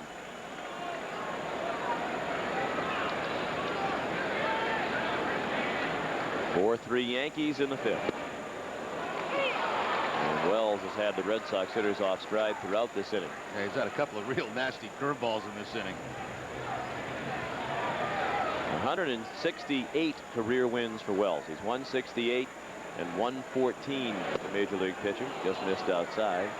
9th among active pitchers in wins.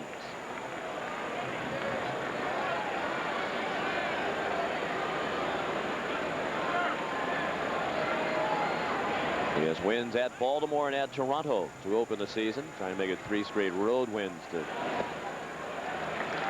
begin this season with the Yankees.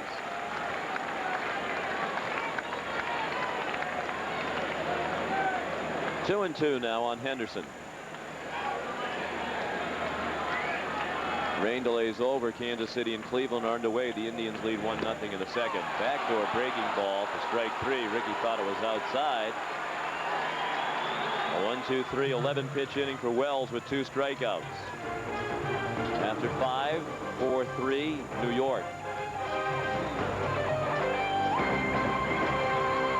Yankees have a 4-3 lead as we go to the top of the 6th inning.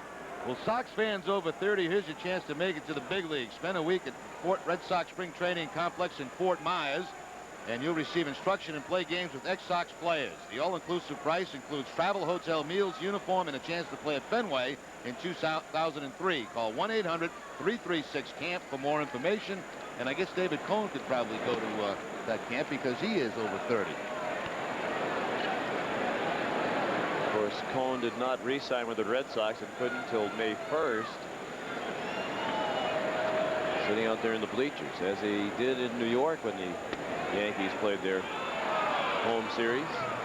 2-0 the count as Martinez works through Robin Ventura here in the 6th. Pedro struck out the side last inning. Season high 7 strikeouts for Pedro. 3-0 now on Ventura, who's 0 for 2. Rolando Araujo warming up. Yeah, you see the pitch count now at 97. This will probably be the last inning for Pedro, and Araujo starts to loosen in the Red Sox bullpen. Strike 3-1.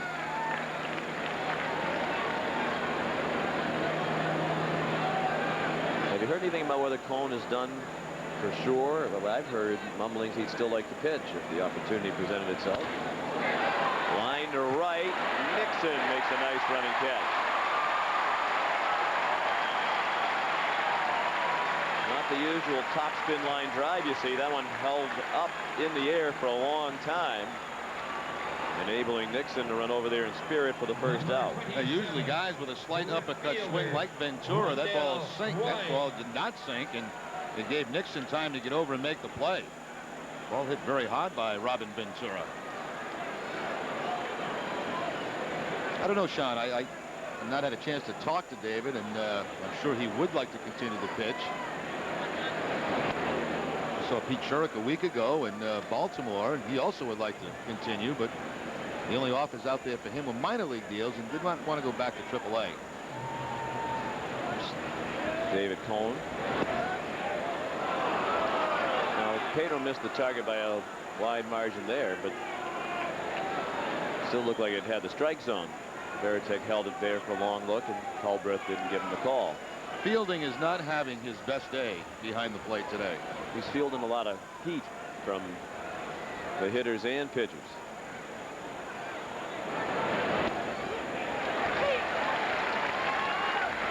Two and 1. About a week ago on our radio program, we had Tim Kirkchin from ESPN on. He talked about how he would not be surprised if David Cohn came back to pitch, and mentioned that the Red Sox he thought might be a possibility. That can't be till what, May 1st, right? May 1st. 3-1 now on White. Is David wired for the Yes Network, the Yankees television?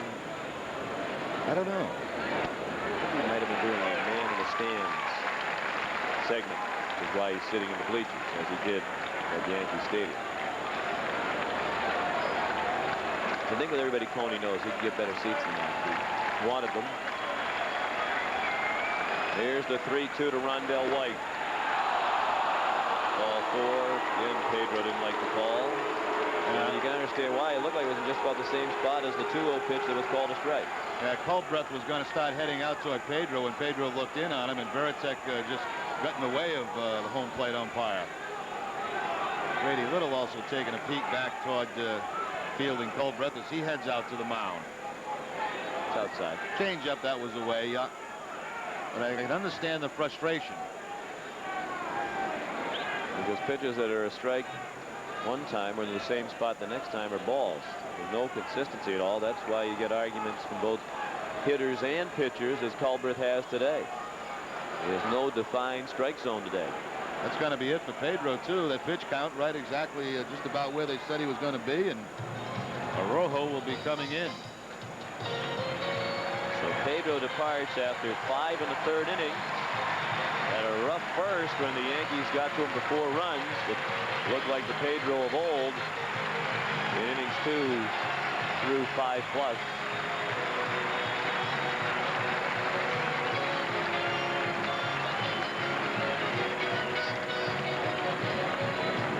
Seven strikeouts for Pedro Martinez. And also 3 walks and 2 hit batsmen. The call to the bullpen brought to you by Nextel Direct Connect. Get right through. Call 1-800-NEXTEL-9. Here's Rolando Arrojo. 4th game for Arrojo, his last against Kansas City. Worked an inning, allowing a hit and a couple of earned runs. Also walked the batter. Red Sox had a couple of days where the bullpen had some problems, although they bounced back nicely last night. Rondell White at first for John Vanderwall. 1 out here in the 6th. The Yankees lead 4-3. Vanderwall is grounded to 3rd and walked. Hillenbrand well off the line at 3rd. Ball down and in.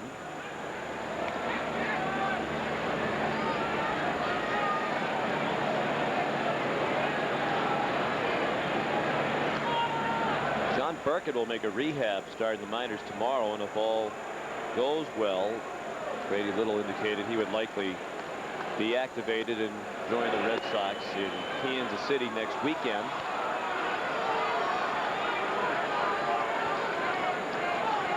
Two 2-0 the count now. And Brady said Burkett would definitely be a starter. He would not join the team as a relief pitcher. Yeah, that moved around a couple of times this week. He was supposed to go to Norwich to pitch a game there. They switched it to the AAA game.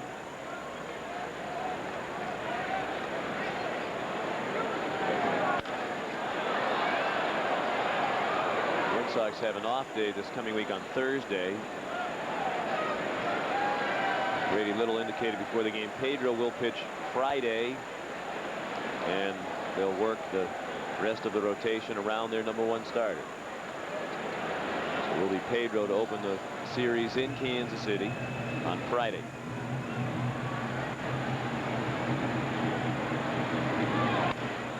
Little lob in the left field for a base hit. Vanderwall goes the other way for his first hit of the ball game. And the Yankees have 2 men on with 1 out.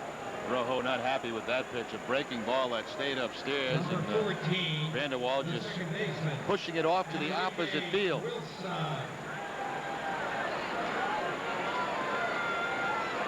Vanderwall's been a good hitter, and in particular a very good pinch hitter throughout his major league career. That's another nice pickup for the Yankees.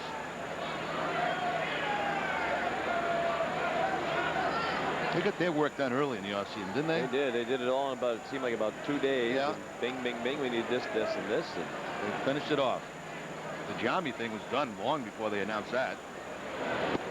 of course, they know what they want. They have the resources to go and get it. Made a couple trades, couple free agent signings. Here's Wilson, 0 for 2. He looked at strike 1 from Arrojo. Infield at double play depth. Slashing, swing and a miss. And the #9 hitter 0-2. Better spot that time for the breaking ball, burying Wilson inside.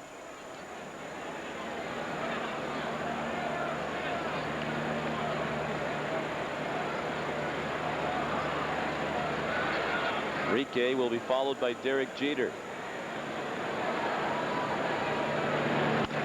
Line pass. Hillenbrand was way off the line. Henderson over in the corner to play it. White on to score. The throw to third. Vanderwall is out. Hillenbrand did get the tag on him. And it's a double for Wilson and an RBI, and the Yankees lead 5-3. Red Sox have got hurt a couple of times today on 0-2 counts. No balls, 2 strikes, fastball out over the plate, and Enrique Wilson in that corner. Now, where Ricky makes this play, and a nice play going toward the line, he's not that far at all from third base, and I think that surprised Vanderwall. Throw was off the mark, but Hillenbrand had plenty of time to make the catch, come back, and then the tag. Ricky made a nice play getting to that. That ball could end up in the corner. An outfield assist for Henderson. 2 outs for Jeter, who takes a knee-high strike. Derek doubled and scored in the first, rounded to short in the second, struck out in the fourth. So that run is charged to Martinez. He's charged with 5 runs,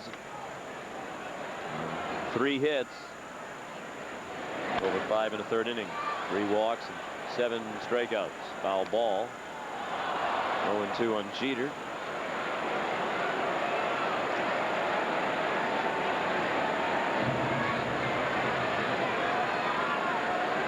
Well, you'd look at the line, Jerry, just read it in the paper tomorrow, you say, ouch, that's not very good. It's not Pedro. But if you watched today, I think you saw some bright spots, signs that progress is continuing to be made. Bounder through the right side. Wilson waved around. He will score. The lead's back to 3 runs for New York at 6-3. Second hit of the day for Jeter. Rojo's given up 3 straight hits. The Red Sox bullpen continues to have a tough time here in the early part of the season. Yeah, after a couple of tough games, they bounced back with a great performance last night, but Rojo again struggling here this afternoon. It's amazing, Jeter, with that inside-out swing, how he's able to get to certain pitches and move that ball to the opposite field. Tony Cloninger looking on.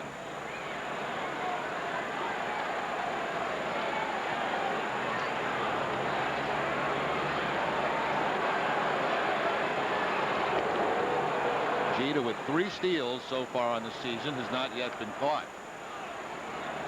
With Nick Johnson, who has struck out, singled, grounded out, stolen a base, the first of his major league career. Clark had to reach for that throw. Martinez gave up just 3 hits and 5 in the third. Rojo's given up 3 straight hits.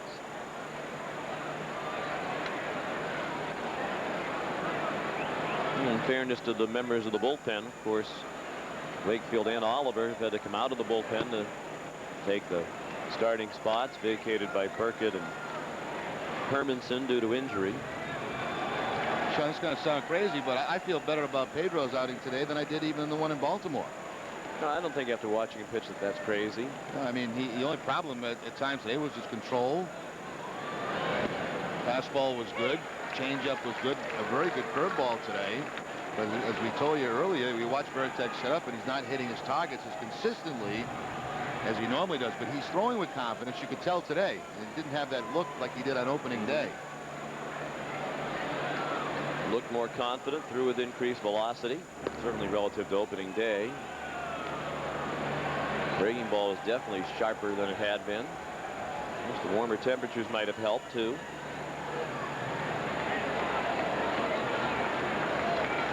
Most important thing, I think, is that he's pain-free. If he is, you expect him to find his pinpoint control eventually. Watching his body language, it almost looks like he's got past the point now of worrying about whether his arm's going to fall off. You know what I mean? And it looked that way on opening day. Better in Baltimore, and I thought today even better than Baltimore. Now it's a matter of just getting that great Pedro Martinez control back.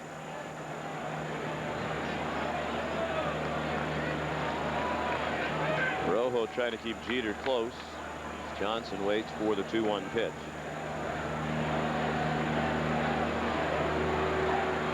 We're in the top of the 6th. New York leads 6-3. Scored twice here in the 6th inning. Foul ball off the foot of Johnson, 2-2.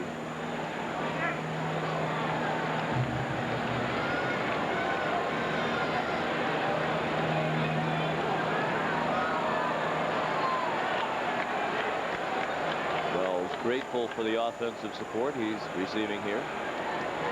Both bullpens quiet. Trying to keep that back stretched out that was operated on last year. Jeter runs. Johnson drives it to right. Plenty of room for Nixon. And ends the inning. The Yankees get 2, one charge to Arrojo, the other to Martinez. We go to the home half of the 6th. 6-3 New York. Check the scoreboard, brought to you by your friendly New England Dodge dealers. The Indians, looking for their 10th straight win, lead the Royals 1-0 on an Ellis Burks home run. Burks leading the league in hitting, starting today at .425. They're in the bottom of the 2nd. The Orioles and White Sox are in the bottom of the 3rd in Chicago. 1-0 Baltimore behind Scott Erickson. It's Todd Ritchie on the mound for the White Sox. The rest of the action is tonight in the American League.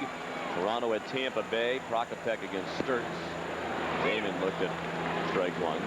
The Tigers and the Twins. Detroit looking for their first win of the season. Weaver against Milton. The Mariners and the Rangers. Abbott versus Arapu. And Oakland is in Anaheim tonight. And a 10:05 start.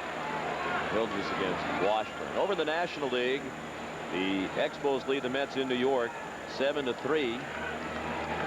3-run homer for the Mets from Wilson. Ball in the dirt. Cubs and Pirates are scoreless in the 2nd inning. Astros and Cardinals each scored a run in the 1st. Diamondbacks and Rockies underway in a few minutes. Brewers at the Giants later tonight. That one got Posada. Giants off to an 8-2 start. The Reds and Phillies tonight at the Vet. Hamilton against Person.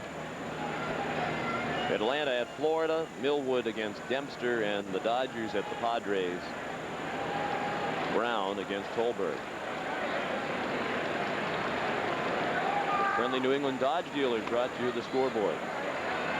Foul ball from Damon. Johnny single to drive in the Red Sox first run in the 4th inning. He scored the 2nd run. Damon, Garcia, Parra, and Ramirez. Red Sox battling from behind all day against Wells. The Yankees take them to a 4-0 lead in the top of the 1st. 1-2 fastball up and in. Last time Damon hooked an outside pitch for a base hit. This time everything has been inside to him from David Wells.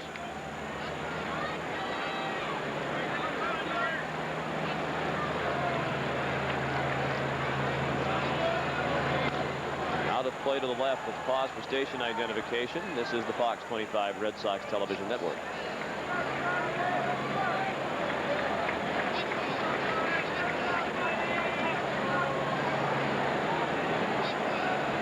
Sean McDonough, Jerry Remy, our producer Russ Ken, director John Wilson, associate producer Dave Porras. Fly ball to left. It slices into the seats, and then they can't hang on. Maybe Rondell White will give him another shot at it.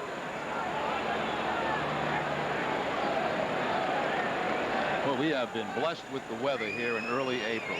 Had one cold night this week. Real cold night.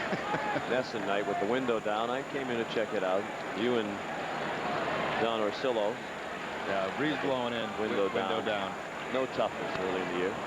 But for the most part, we have been very, very fortunate. A couple of sellout crowds in that Kansas City series. It's scary what the attendance might be for the year. Yeah, this keeps up. That was amazing. As usual, an eye-popping number of strikes thrown by Wells. 51 of his 73 pitches. Throws another strike.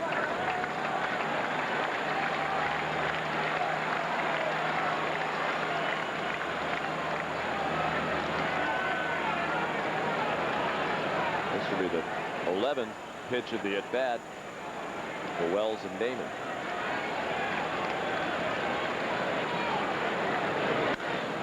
And Johnny pops it up, shallow left, along the line, right. One out. It's 5 in a row, retired now by Wells.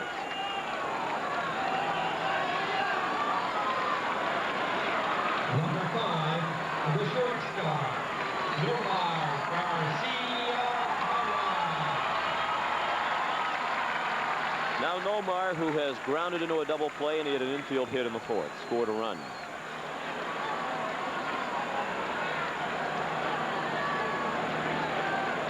Outfield deep and around toward right for Garcia Parra, who pops it up. Doing that a lot lately. Wilson the catch. Take a look again at that slingshot. I think you're going to see that front shoulder of Nomar pull off a little bit too soon. Watch this area. Number 24. See how that's going a little bit too early? You don't usually see that from Nomar.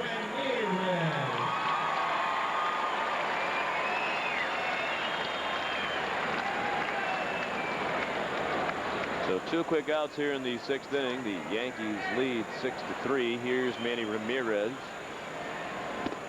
Takes a fastball for a strike. Manny fly to right in the 2nd and singled off the wall, hit a rocket. He almost knocked the wall down, driving a run in the 4th inning. Couldn't hit a ball any harder than Manny did. 1-1. Red Sox and Yankees in Game 3 of the series tomorrow. We'll have the ball game for you here on Fox 25. Tim Wakefield and Mike Messina. 1 o'clock the airtime along the Fox 25 network tomorrow. And if they're both on top of their games, we might be out of here about 2 hours. They're quick workers. Of course, Monday, the traditional Patriots Day game at 11:05 a.m. Nesson will have the ball game. Eric Lowe and Andy Pettit. Big swing and a foul tip. 2-2. There's Pettit.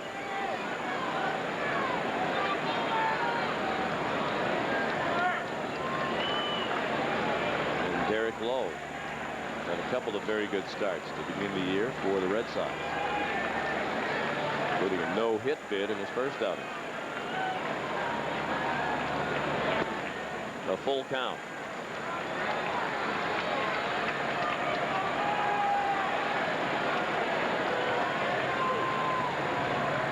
Clark hoping for a chance to hit.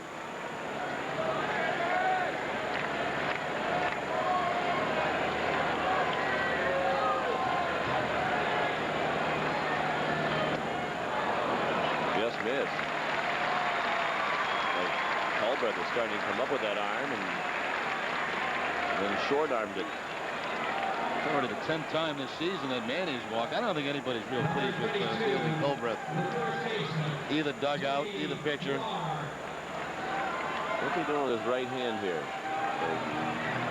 Oh, no, I didn't mean it. Yeah, I won't. Never mind. That looked a lot like you when the check comes. You sort of like reach for it with the shortened arm. The old alligator arm. You go slow to it, then somebody else get a chance to jump out and say, no, I'll take it. You don't want to get over there too quick. Only Clark 0 for 2. Struck out and reached on the fielder's choice, now 0 for his last 20. These days it's not fun to be a Tiger or a former Tiger. In the hole again, 0-2.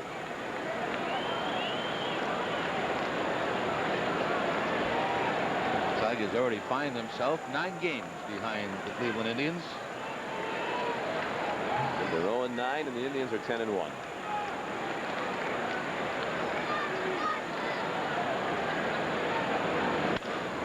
Grounded to short. Jeter flips to Wilson to end the inning. Red Sox strand a runner.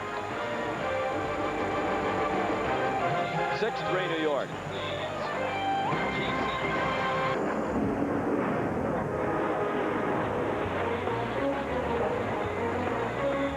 Well, the results from last week, I picked Ricky Rudd, who finished 4th, so I gained ground on everybody because Trot Nixon picked Dale Jarrett, who finished 24th. Jerry Remy and Brian Daubach have cars going the wrong way. They had Dale Earnhardt Jr. 42 points for both of them. Ouch. Look who's back in the lead. Yep, the number 40 car. Well, you know that last week's going to be a throwout week for me. That's gone. Well, when I throw out my 31 points for my 31st place finish, I'm 5 points, buddy. 5. Plenty of time left. How's that exhaust smell? See how cars going backwards? Yes. That's pretty much the way they went when Little Lee got spun around last week. Well, I'm staying with Little Lee this week. You are? Yeah, he was running a good race until he got into that accident. Other than that, Mrs. Lincoln, how'd you like to play? Bernie Williams with a 1-1 count with a Rojo. Bernie walked and scored in the first inning. He's grounded out and struck out since.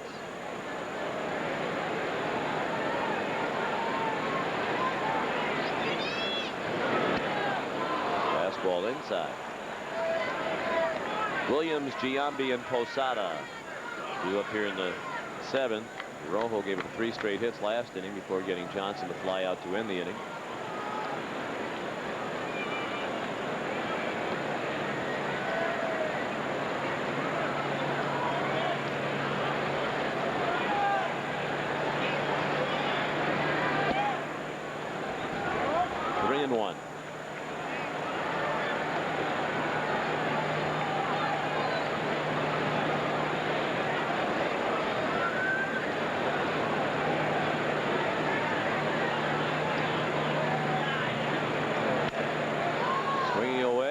Pops it up. Garcia Parra is under it. For the first out of the 7th. Well, you mentioned you're picking Little League with the Virginia 500 this week in Martinsville. That's the race here on Fox 25 tomorrow. I'm picking Jeff Gordon, who is the pole sitter. You're going with Little League, who will start 3rd. Staubach likes Rusty Wallace. I think that's the 2nd time he's picked Rusty.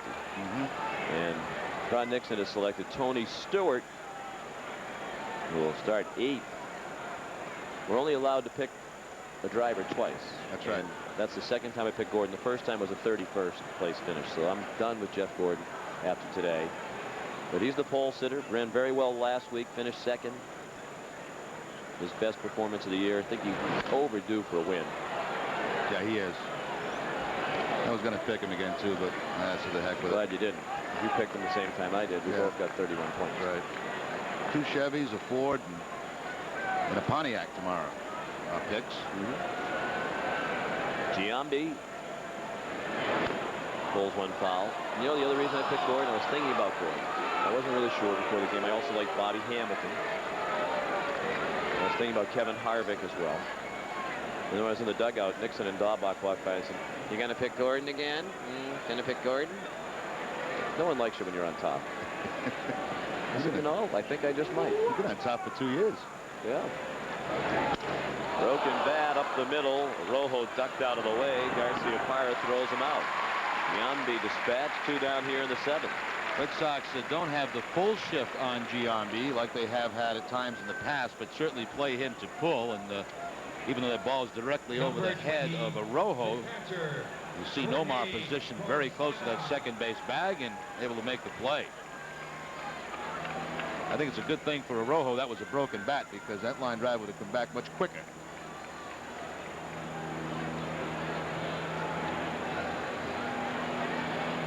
It didn't take the Yankee fans long to get on Giambi's case. No.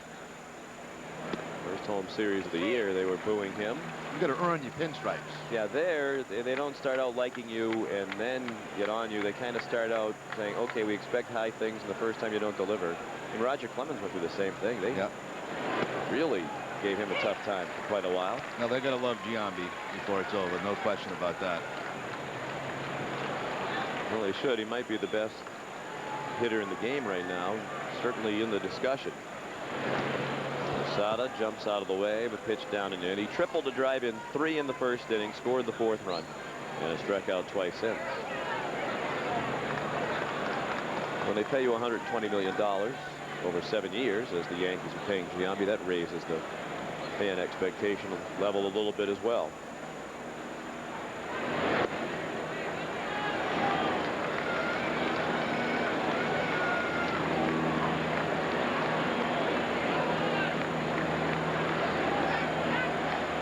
Two and 2 now on Posada.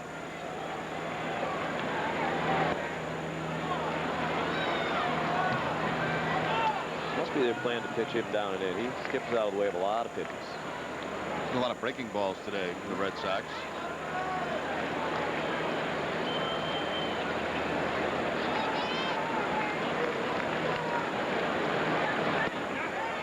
Ball 4 is low, so a 2-out walk.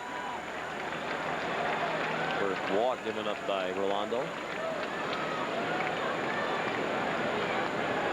Grady Little wasn't sure before the game about whether or not Oogie Urbina would be available, having pitched the last couple of nights.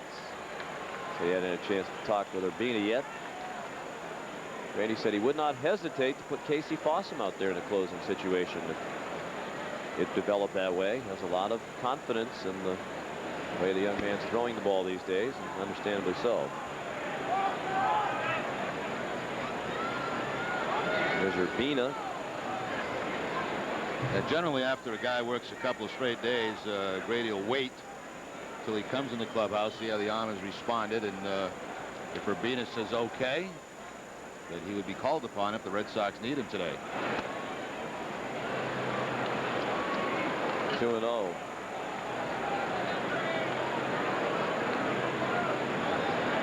Awesome.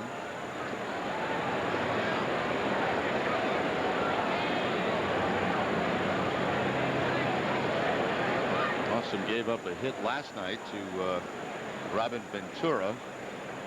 But all in all, he's pitched very well out of the bullpen for the Red Sox. The opponent's hitting just 143 against Casey. He's given up just 3 hits in 6 innings. Meanwhile, Urbina does have the 4 saves, Jerry. For the most part, he's been effective if you use that as the criteria. But 5 1/3 innings, he's given up 8 hits and 4 walks. The opponent's hitting 348 against him. He's given up a home run and nearly a couple of others. His ERA is 8.44. After the game, Grady Little last night made it a point to say one of the best things about the win was Urbina doing his job and getting a save, but there was a home run in that inning. Yeah, you went out there, gave up the home run, and you go, oh no, here we go again. But then he settled down and he was able to get the outs and get the save. Sometimes that's all you need to get turned around a little bit.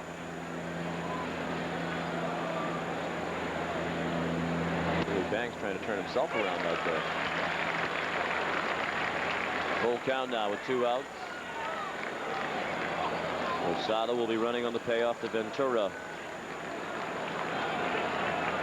Named Zilli, the first base coach for the Yankees.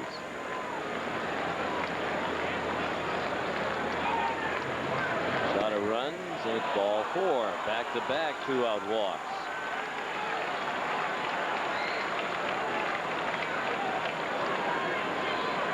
Here comes Tony Cloninger. There is no action right now in the Red Sox bullpen. Tony Cloninger a year ago was on the other side with the New York Yankees, their bullpen coach. Plus the Red Sox hitting coach from a year ago, Rick Down, is now the hitting coach for the New York Yankees, his second stint with New York.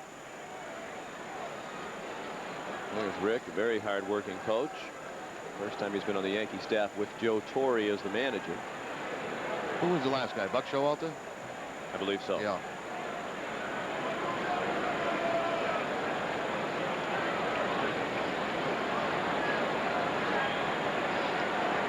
Rojo retired the first 2 batters of the inning. And walked Posada and Ventura. Whoa. And now Tony Cloninger is chin to chin with the home plate umpire, Field and Culbreth. And now Grady Little's going to come out of the dugout. Well, we mentioned the frustration on both sides all day with Field and Culbreth, and now it's starting to bubble over a little bit. We haven't been around Tony a lot, but he seems like a pretty mild-mannered guy generally when you talk to him. It's almost like Culbreth came out there and said, okay, that's enough, you go. And I think Tony took exception to that. And plus, they can't be real happy with a lot of the calls today.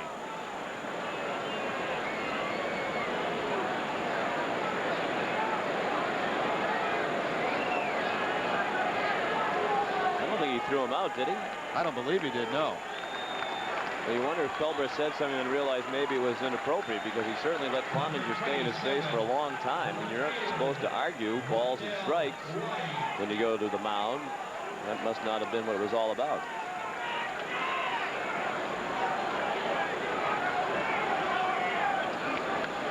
Wow.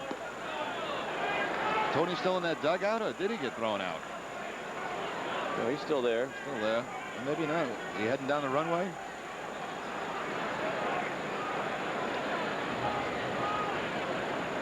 No, he's just on the dugout steps. Rondell White hits it high and deep to center. Johnny Damon at the wall makes the catch. Yankees strand 2. They've left 7.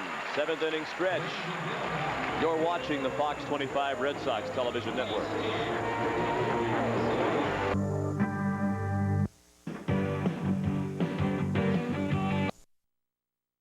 And by Dunkin' Donuts. Stop by for a hearty Dunkin' Donuts breakfast sandwich anytime.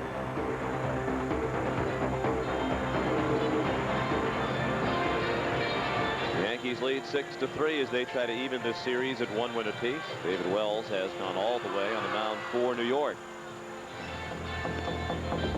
The league leaders are brought to you by your local Lincoln Mercury dealers.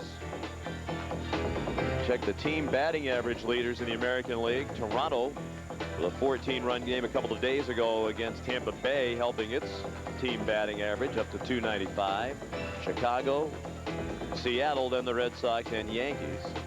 Rounding out the top 5. The league average is 259, but dragged down by a couple of teams that are really struggling. St. Louis leads the National League. Jimmy Williams, Houston Astros. Running right behind, then Montreal, Arizona, and Cincinnati. League leaders. Brought to you by your local Lincoln Mercury dealers. Now batting for the Red Sox, number 29, the third baseman. Baltimore Orioles hitting this 206. Kansas City 220. Anaheim 226. Tony Cloninger was ejected. Not very demonstratively by Field and Culbreth, but we have had it confirmed that Tony Cloninger has been thumbed. Well, that explains it. He must have been questioning some of the calls by Field and Culbreth, and he threw them out rather quickly. Well, he's questioning all of the questionable calls. He would have been out there a lot longer. Shea Hillenbrand. He only got to about 3 or 4 of them, huh? He barely got started. Hillenbrand single to not get a run in the 4th. Rounded out in the 2nd. 9-game hitting streak to start the year for Shea. He's hit. Past the dive of Ventura and through the hole on the left side. 6 hits against Wells. Well, Hillenbrand came into the game 8th in the league in hitting. 2 more hits today, 2 for 3. Got a changeup, it looked like, from David Wells. And right by the dive of Robin Ventura. Say he likes those hitting streaks early in the season from opening day on. Now Veritek grounded out twice, the last time into an inning-ending double play. Fouled back onto the screen. That hit by Hillenbrand got the Yankee bullpen active for the first time today. Ramiro Mendoza warming up in their bullpen. Veritek and then Nixon.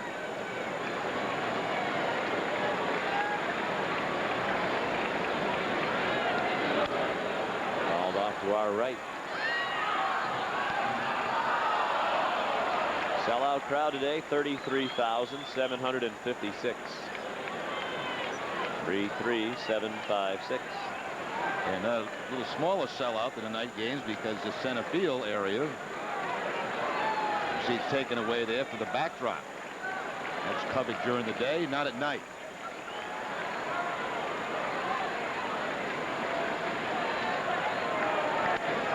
Veritek popped it up. Sunshine out now. Wilson makes the catch. Also a gusty breeze adding to the difficulty in fielding a pop-up.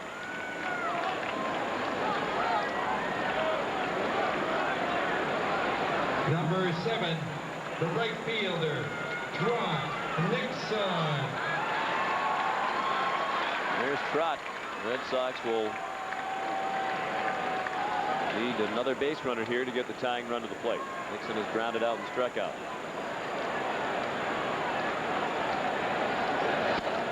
Ball 1 high.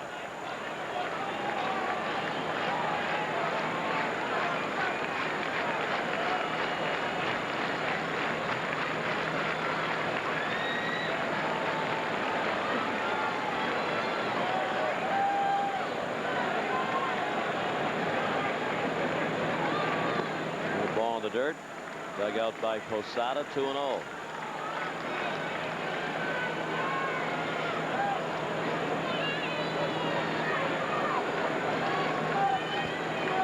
92 pitches for Wells. He threw 98 in his first outing at Baltimore on April 3rd and 101 pitches at Toronto in his second start. Big swing and a miss. 2-1 on Nixon.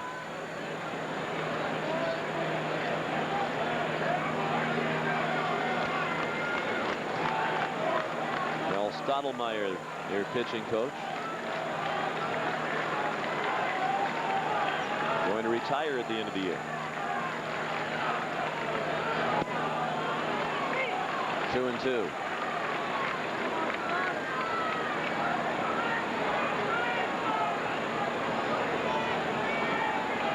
Nixon with a look down to third base coach Mike Cubbage.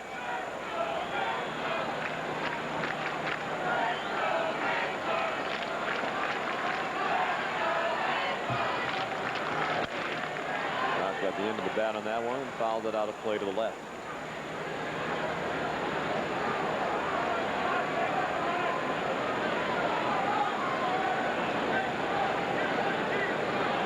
Nixon's looking for his first hit in the series, 0 for 4 last night. After having at least one hit in 6 of the first 7 games this year. Popped it up. Wells, Giambi. It's Giambi. Long time it looked like Wells wanted it.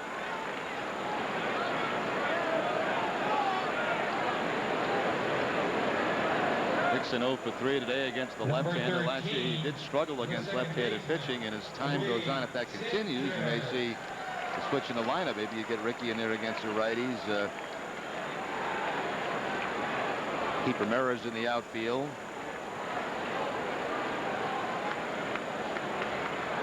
There's Sanchez, 0 for 2, couple of ground outs. Swing and a miss at the changeup.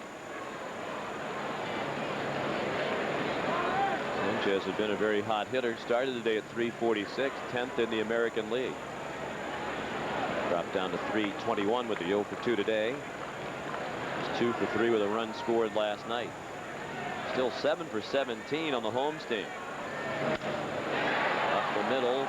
Softly struck Wilson to Giambi, and that ends the inning. The Red Sox strand a runner. They've left 3. After 7, New York 6 and Boston 3.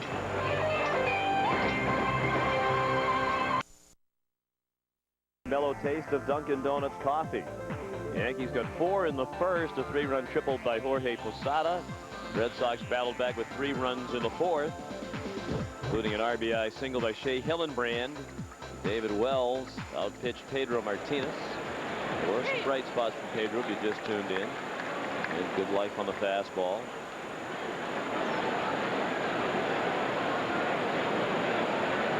Among other positives, Rolando Araujo has pitched an inning and 2/3 of relief.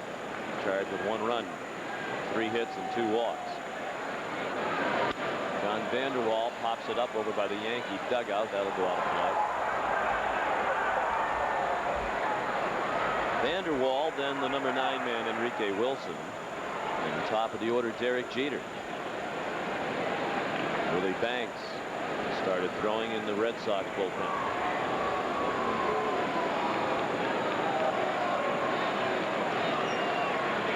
Longest outing for Rojo this season is 2 innings.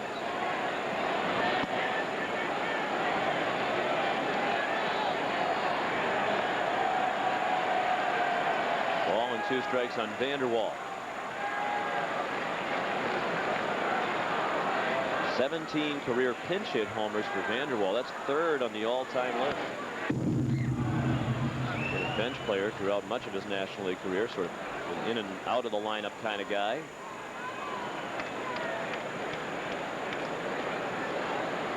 He'll see some time, perhaps platooning with Shane Spencer from time to time. Yeah, Spencer got the start here last night against Darren Oliver. Down and in. Vanderwall now 35 years old. He'll be 36 at the end of the month. He's played from Montreal, Colorado, San Diego, Pittsburgh, and San Francisco. The Only 2 major league seasons in which he's appeared in more than 105 games. For the most part, a role player. Garcia threw him out.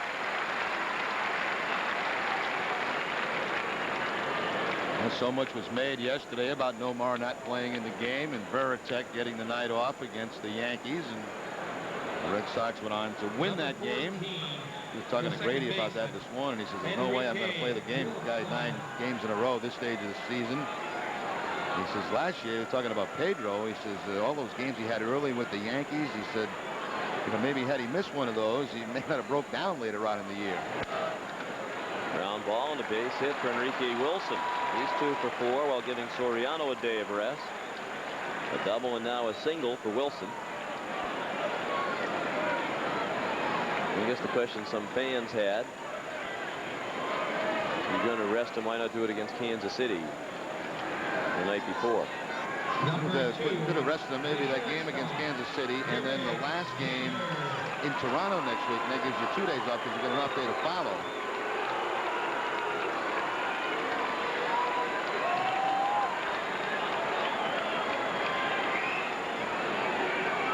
Soriano taking today off for the Yankees, at least to this point. Derek Jeter, the hitter. Chopper foul wide of third. A very poor fielding day for the fans here today, too. Jeter doubled and scored in the first, singled and knocked in a run in the 6th. 2 for 4.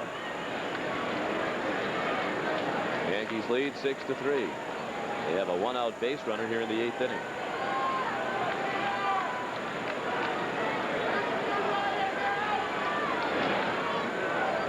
Already there have been a number of things about Grady Little's managing that do bring to mind Jimmy Williams. Jimmy used to rest a couple of starters at a time, didn't seem to care who the opponent was, whether the hitter he was taking out of the lineup had been hot or cold. Runs the game the same way, too, especially with the bullpen. I think the biggest difference between Grady and Jimmy, I think Grady's much more comfortable talking to players than and the media. Little check swing and a fly ball to the right. Nixon to catch.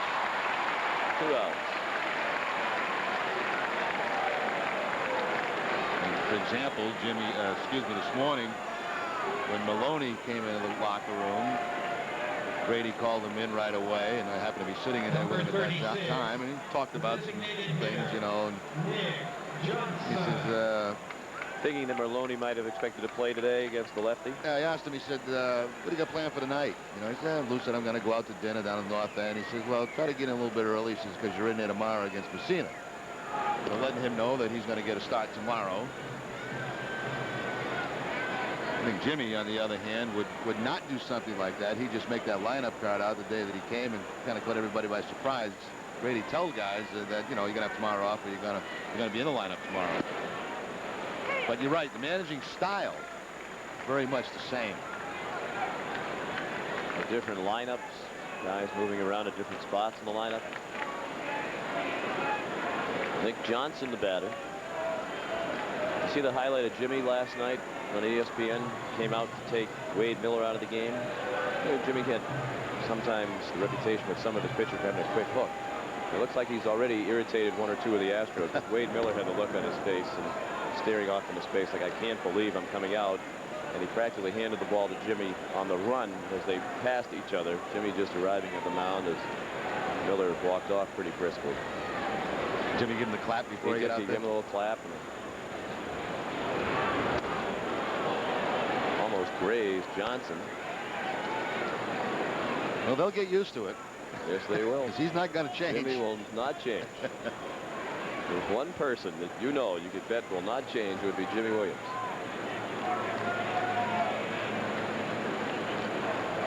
Wilson runs and Johnson fouled it away.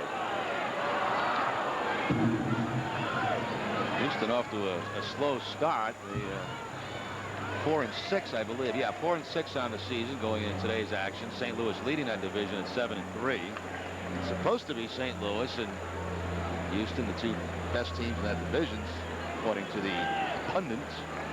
And when it all shakes out, they will be. That's a pretty weak division otherwise. Cincinnati, Pittsburgh, the Cubs, and Milwaukee Milwaukee's lost 6 in a row. Pop fly along the left field line. Rickey slips down, gets back up, and still makes the snatch catch.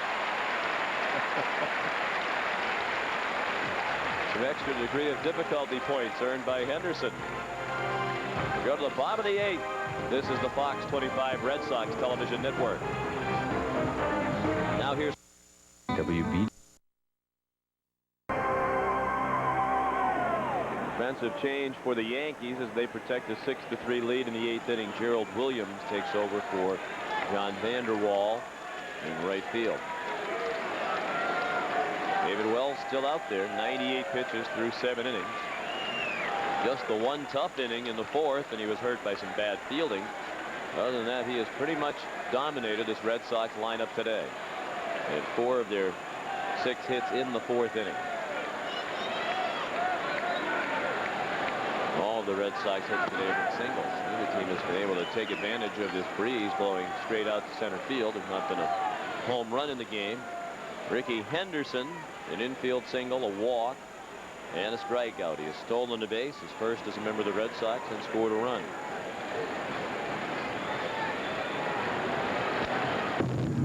Foul to the screen, 1-1. In that inning where the Red Sox did get the 3 runs, there was some sloppy defensive play by the New York Yankees.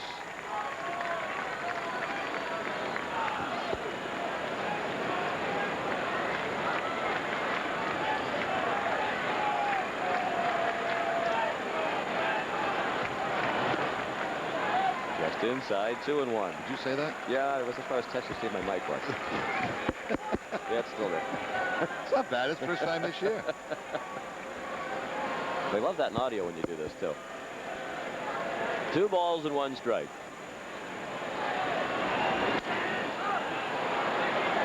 Little lob off of first, caught by Giambi.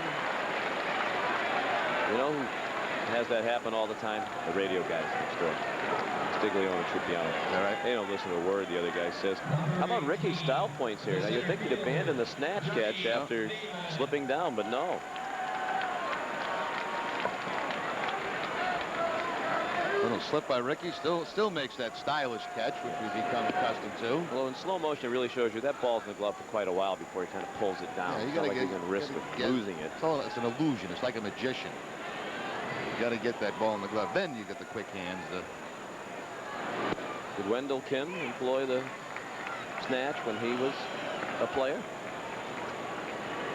Practitioner of the snatch catch? I don't believe he did, no. Wendell still say, he keeps saying he played against me somewhere in the minor leagues, and I don't remember that. And I'm quite sure I would have remembered Wendell doing card hard tricks. to forget. That's pulled down the right field line. Foul. Hit home run distance by the pole, but foul. Wendell, of course, got a job with the Montreal Expos as a bench coach for Frank Robinson.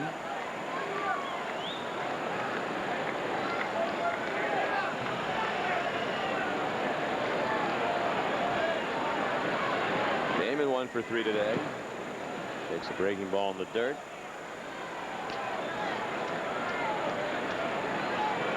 Damon, then Garcia Parra. Red Sox down by 3 and running out of time here in the 8th inning.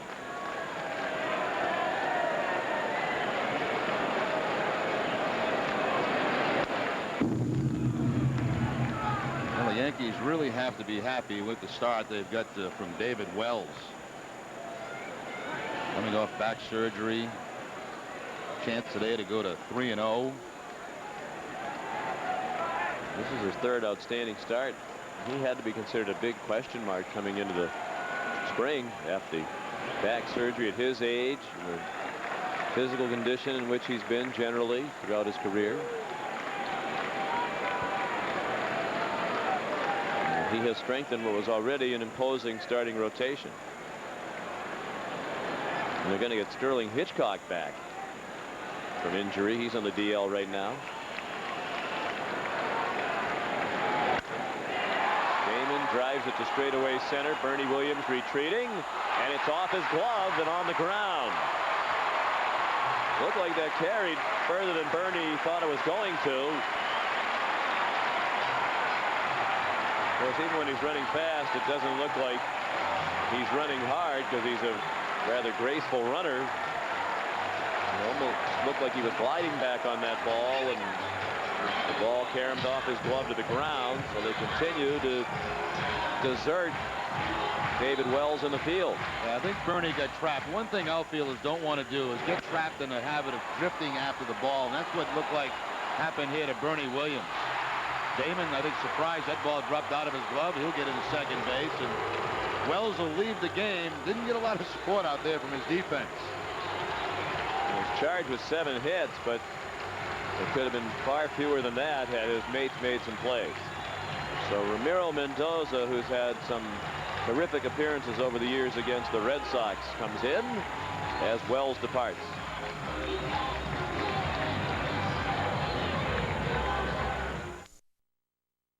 Even bigger Red Sox fan. Dorchester's Kay Hanley sang the national anthem for the Patriots. Now she has a shot at singing for the Red Sox. Will this local star bring her good luck to Fenway tonight after America's Most Wanted on Fox 25 News at 10?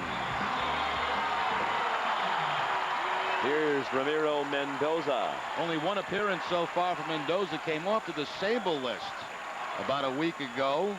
Had a neck strain that put him on the DL. Worked a couple of innings against Toronto in his only outing. Wells out after 7 1/3 innings. Mendoza inherits Damon at second with 1 out. Garcia Parra at the plate. That hits him.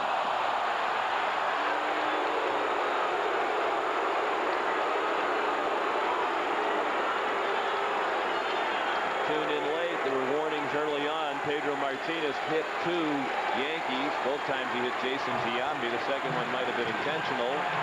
After David Wells threw a ball behind Trot Nixon, both sides were warned. There's been really nothing close ever since. And the umpires deeming that there was nothing intentional about this. So Mendoza continues, but now the tying run is at the plate. Now that would be a foolish thing to do, to put the tying run at the plate. And Manny could tie it with 1 swing. Tough to hit home runs against Mendoza, sinker ball pitcher. Ramirez hit a laser beam off the wall and left for a single and an RBI in the 4th. He was trying to tie it with that hack and couldn't get through the off-speed offering. And he's also walked today. Mendoza, one of those very valuable guys on his staff, a guy that's using a setup role. If you need a starter, he can go in and do that. There's Manny's numbers against Mendoza.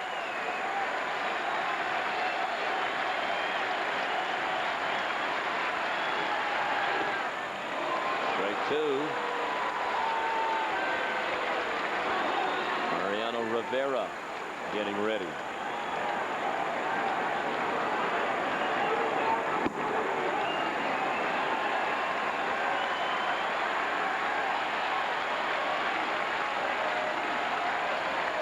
No 2 pitch. Grounded foul. Wide of third.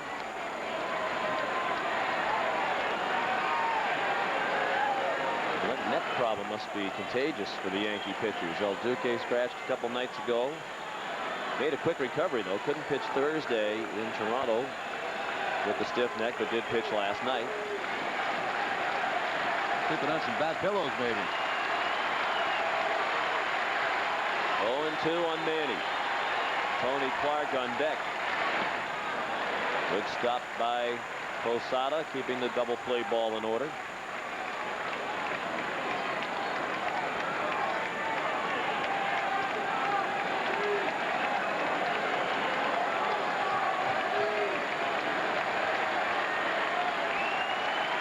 Mendoza's had some arm problems in recent years as well. A couple of stints on the disabled list in the 2000 season and again last year. Spent his whole career in the Yankee organization. Now 29 years old from Panama. Inside. 2-2.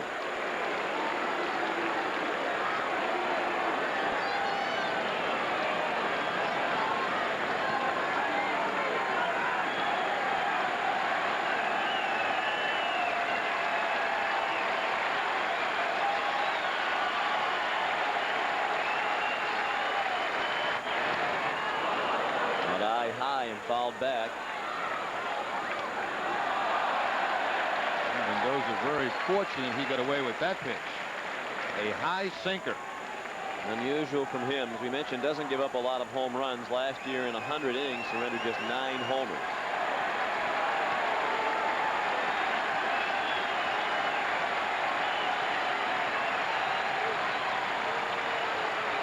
Gives up a homer about every 10 innings pitched over the course of his career. And he flails at it. A little lob, shallow right. Both runners thinking it would drop in. Got a good jump. Damon around to score. Garcia Parra to third. A little flare that drops for Ramirez. His second hit and second RBI in the ball game. And the tying run is now at first base with only one out here in the 8th inning. Well, Manning just trying to cover the plate as Joe Torre makes his way probably to go get his closer.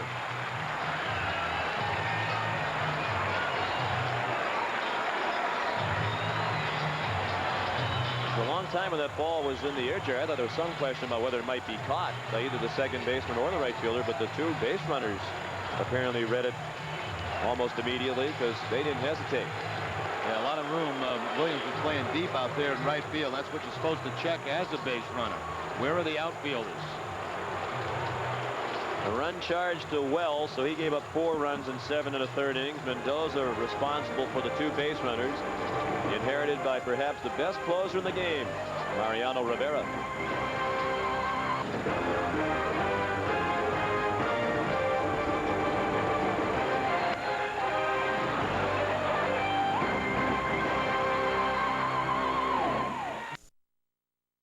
And 2 as Mendoza hits the batter and gives up the base hit to Ramirez. Rivera in the game, 4 for 4 in save opportunities. Has not worked in a game since Tuesday, so Joe Torre asking him to get 5 outs in this ball game today.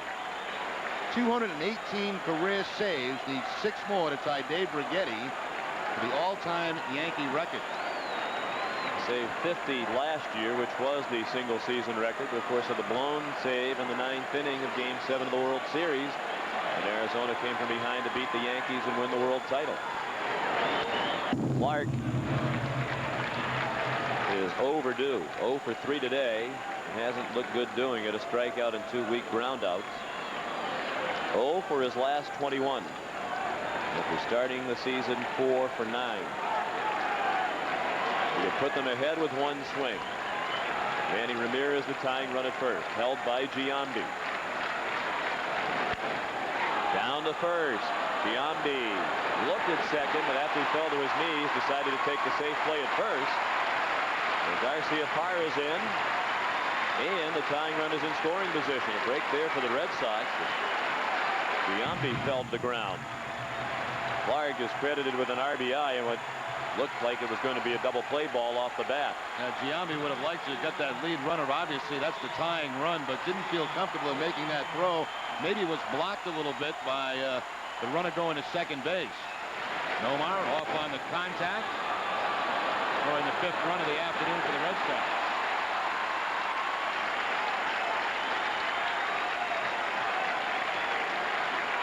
Now Hillenbrand with the tying run at second. He's been the Red Sox most consistent hitter, best hitter at this point in the season. Up to 382 with 2 for 3 on 2 singles and an RBI today. 6 runs, 7 hits, no errors for New York. 5 runs, 8 hits, 1 error for Boston.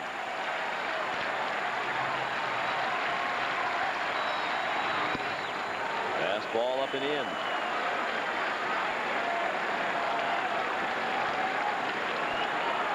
It was 6 out of 8 last year in save situations against the Red Sox. The first meeting of the season. Manny Ramirez had the memorable game-winning hit right past Rivera.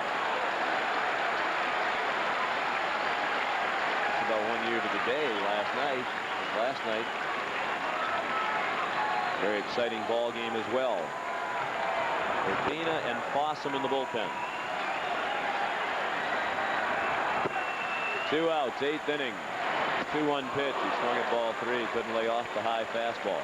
What's amazing about Rivera in his career, basically has done it with 1 pitch. Fastball, cut, fastball. That's it. He's not out there trying to fool you. Nope.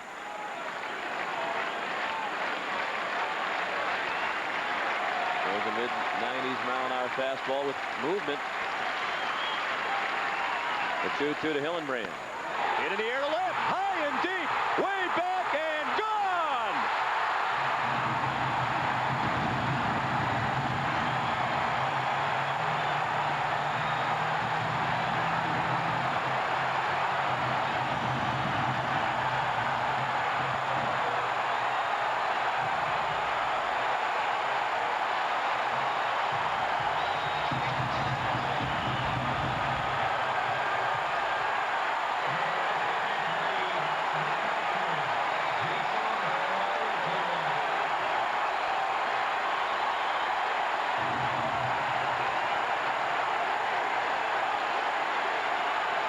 Shea Hillenbrand, a 2-run homer. The Red Sox lead for the first time today, 7-6. A tremendous start to the year for Hillenbrand. Increased power this season. Already with 4 homers. Now 12 runs batted in for Shea. In 9 games, the fans want him to come back out. Varitek dribbles one foul. Very tough to do. Take Rivera deep. And Hillenbrand did it. Well, he kept trying to go inside with the fastball. Was successful there for a couple of strikes. But then Hillenbrand, maybe looking in that area, cleared it out. Ball low to Varitek. 2-1. Well, the first appearance for Rivera last year against the Red Sox was not a good one. Nor is this one. Varitek rips one, but foul.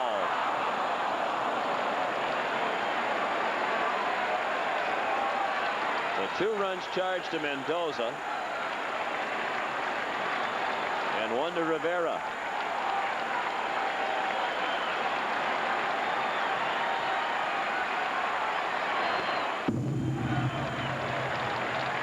First home run ever allowed by Rivera at Fenway Park.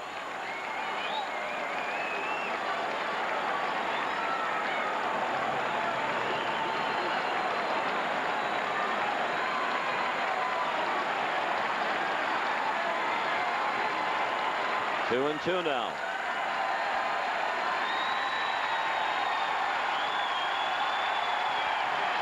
Red Sox battling from behind all day. They were down 4-0 and 6-3. Here's Giambi picking it up. And that ends the inning.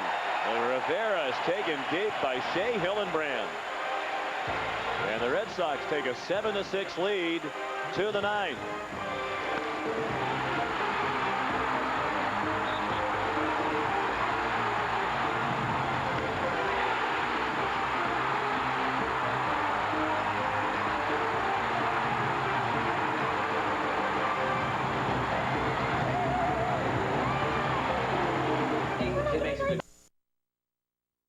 For the Red Sox is 2-run homer off Mariano Rivera. Gave the Red Sox their first lead of the day. Nearly cleared the screen on the line. He knew as soon as he hit it that it was going out of here. He's clearly bigger and stronger than a year ago, Jerry, and it looks like he's ready to make that transition to a more of a power hitter, which really, if he's going to be an everyday third baseman in the major leagues, you want more than 12 home runs. Well, the other thing, too, Sean, is I think he's done some work on that swing. I mean, he's obviously getting better pitches to hit, but his swing looks more compact than it did a year ago. Good follow-through with both hands on the bat. Rivera tried to work him inside in that at-bat, and finally Hillenbrand looked in that area and put the Red Sox out in front. So now Rolando Araujo in position for a win as he pitched 2 2/3 innings. And here's Ugueth Urbina. He does have 4 saves, but as the ERA and opponent's batting average against indicate, it has been a rocky ride for Triple U. And he worked in that ball game last night against the Yankees. An inning, a hit allowed. That was a home run. Did have 1 strikeout. And he'll be tested by the meat of the Yankee order. Some of the best hitters in the game: Williams, Giambi, and Posada.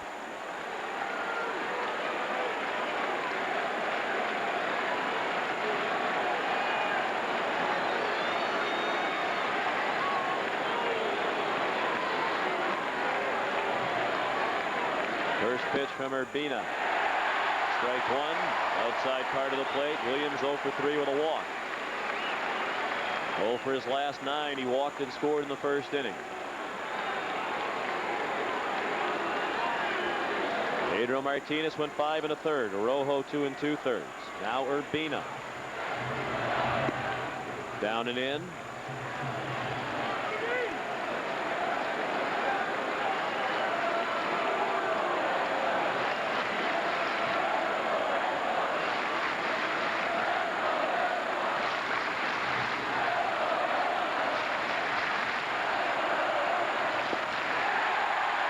Two.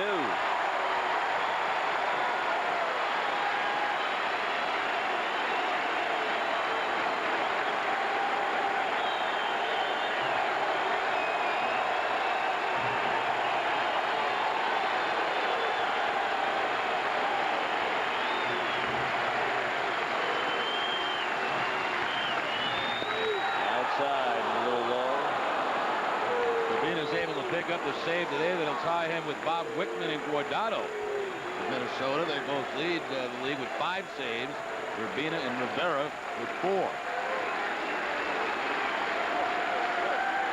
The run scored by the Red Sox against Rivera, the first run he's given up this year. Hit on the ground to first. Clark backed up on it, flips to Urbina for the out.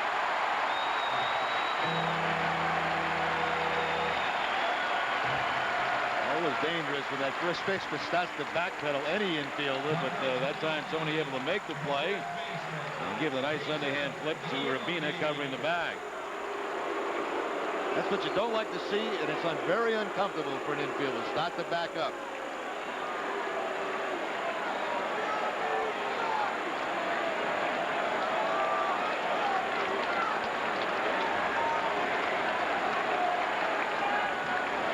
Here's Giambi. 7-6 Red Sox. Top of the 9th. 1 out. The base is empty. And a ball. Giambi hit twice by Martinez. He scored after being hit in the first. He struck out in the 5th. And grounded out against Arrojo in the 7th.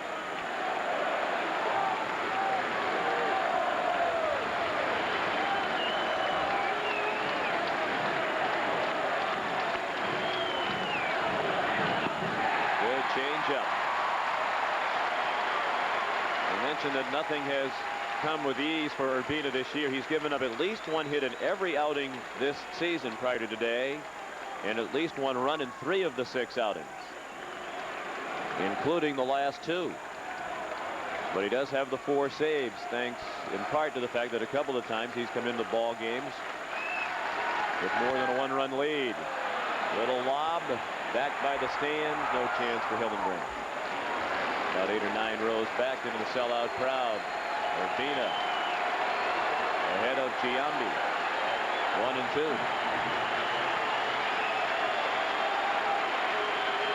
He's pitching for the 3rd day in a row. That last fastball 94 miles per hour.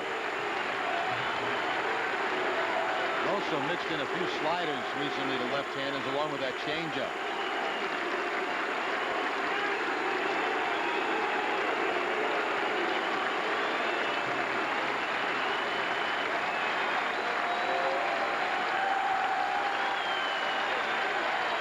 One-two pitch is high, 95 miles per hour.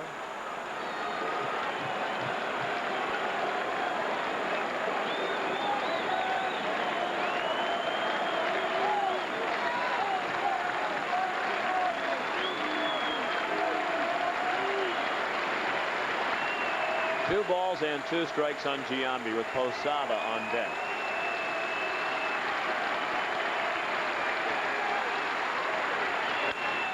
In on the ground again. Clark has to back up. Nice play. Perfect feed to Urbina. 2 down.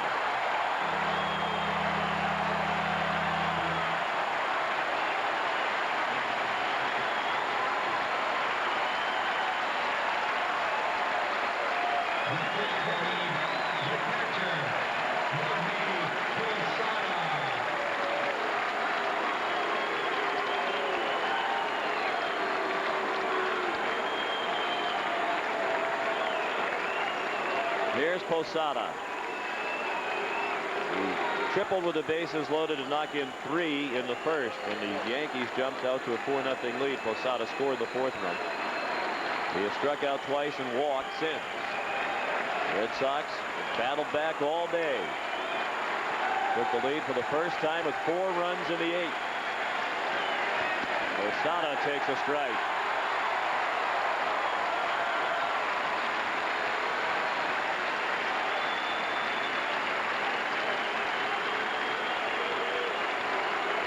Tremendous atmosphere here at Fenway Park.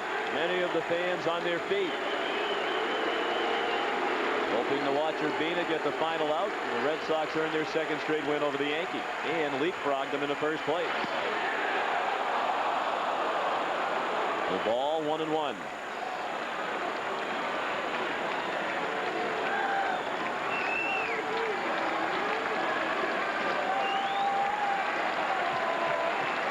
Gallegos been very animated while watching watching this here in the 9th inning. 1-1 pitch. Up and away. 2 balls and a strike.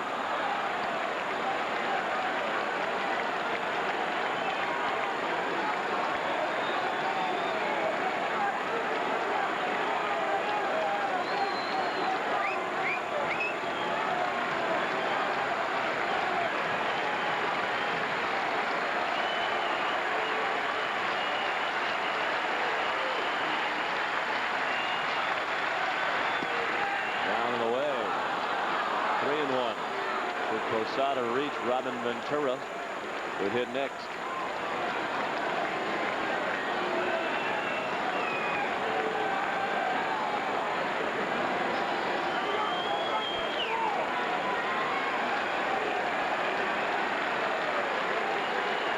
Seven-6 Boston.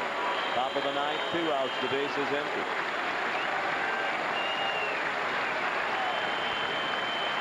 A 3-1 from Urbina. Right, borderline pitch. Held high around the outside corner. And they're all on their feet now.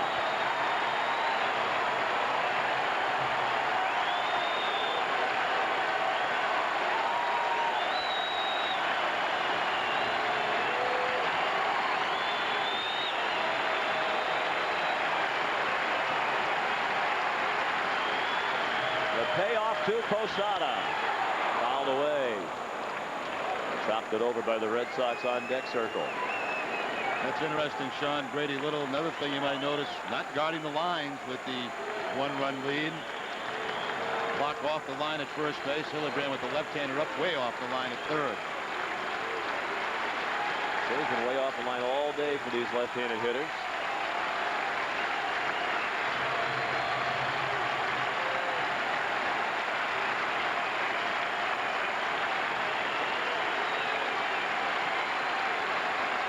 Check Watson on the outside corner.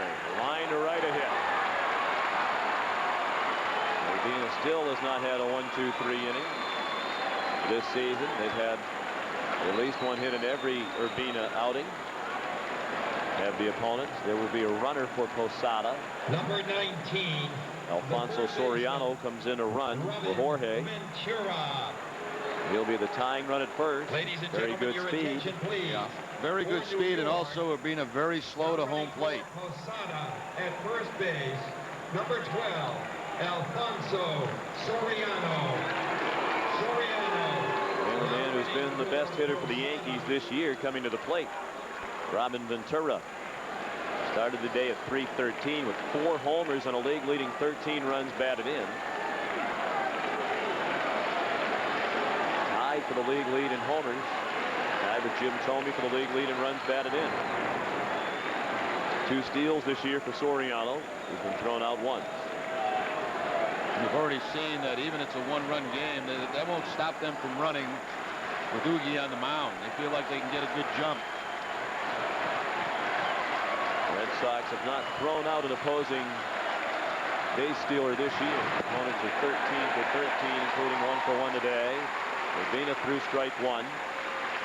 Ventura has reached on an error, struck out, line to right, and walked. It was a nice play by Trot Nixon on his line drive to right in the 6th inning.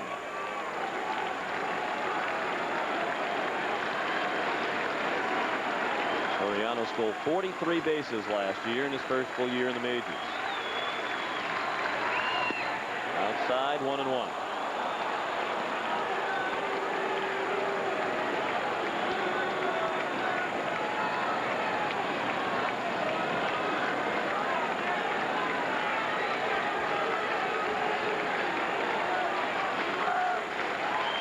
Outfield deep. Boehm in a step toward right. Henderson, the left fielder, a couple of steps toward left center. Urbina trying to keep it away from Ventura. Twice he's missed outside. 2-1.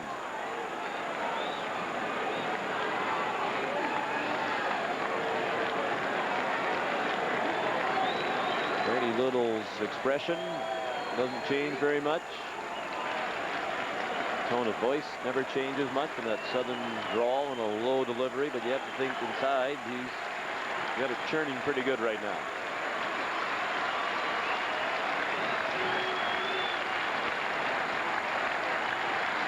Soriano runs. The pitch a strike. The throw. They got him.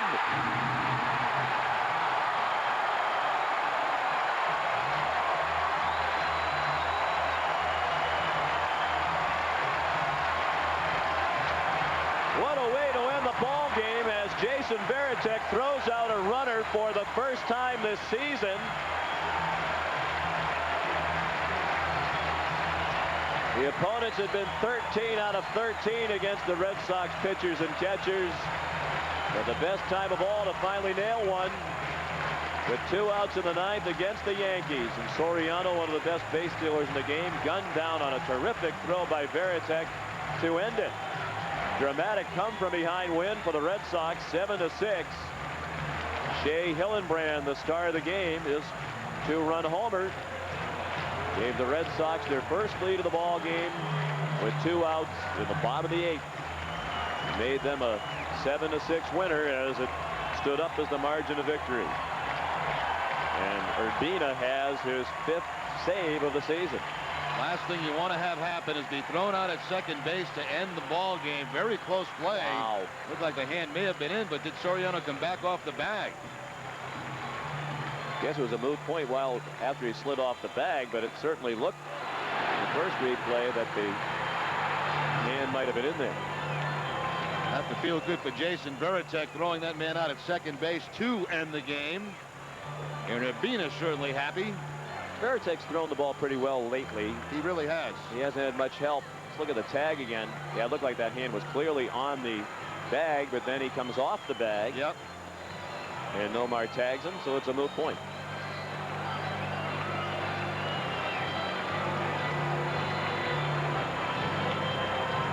Red Sox win it 7-6. Joining us live down on the field now is Shea Hillenbrand. Shea, congratulations. Thank you very much. What an electrifying end to the ball game. Tell us what you're thinking when you're up there against perhaps the best closer in the game, and Mariano Rivera. Are you looking for anything in particular? Just trying to get a pitch, you know, because like you said, he's the best closer in the game, and made some quality pitches in, but he stayed in.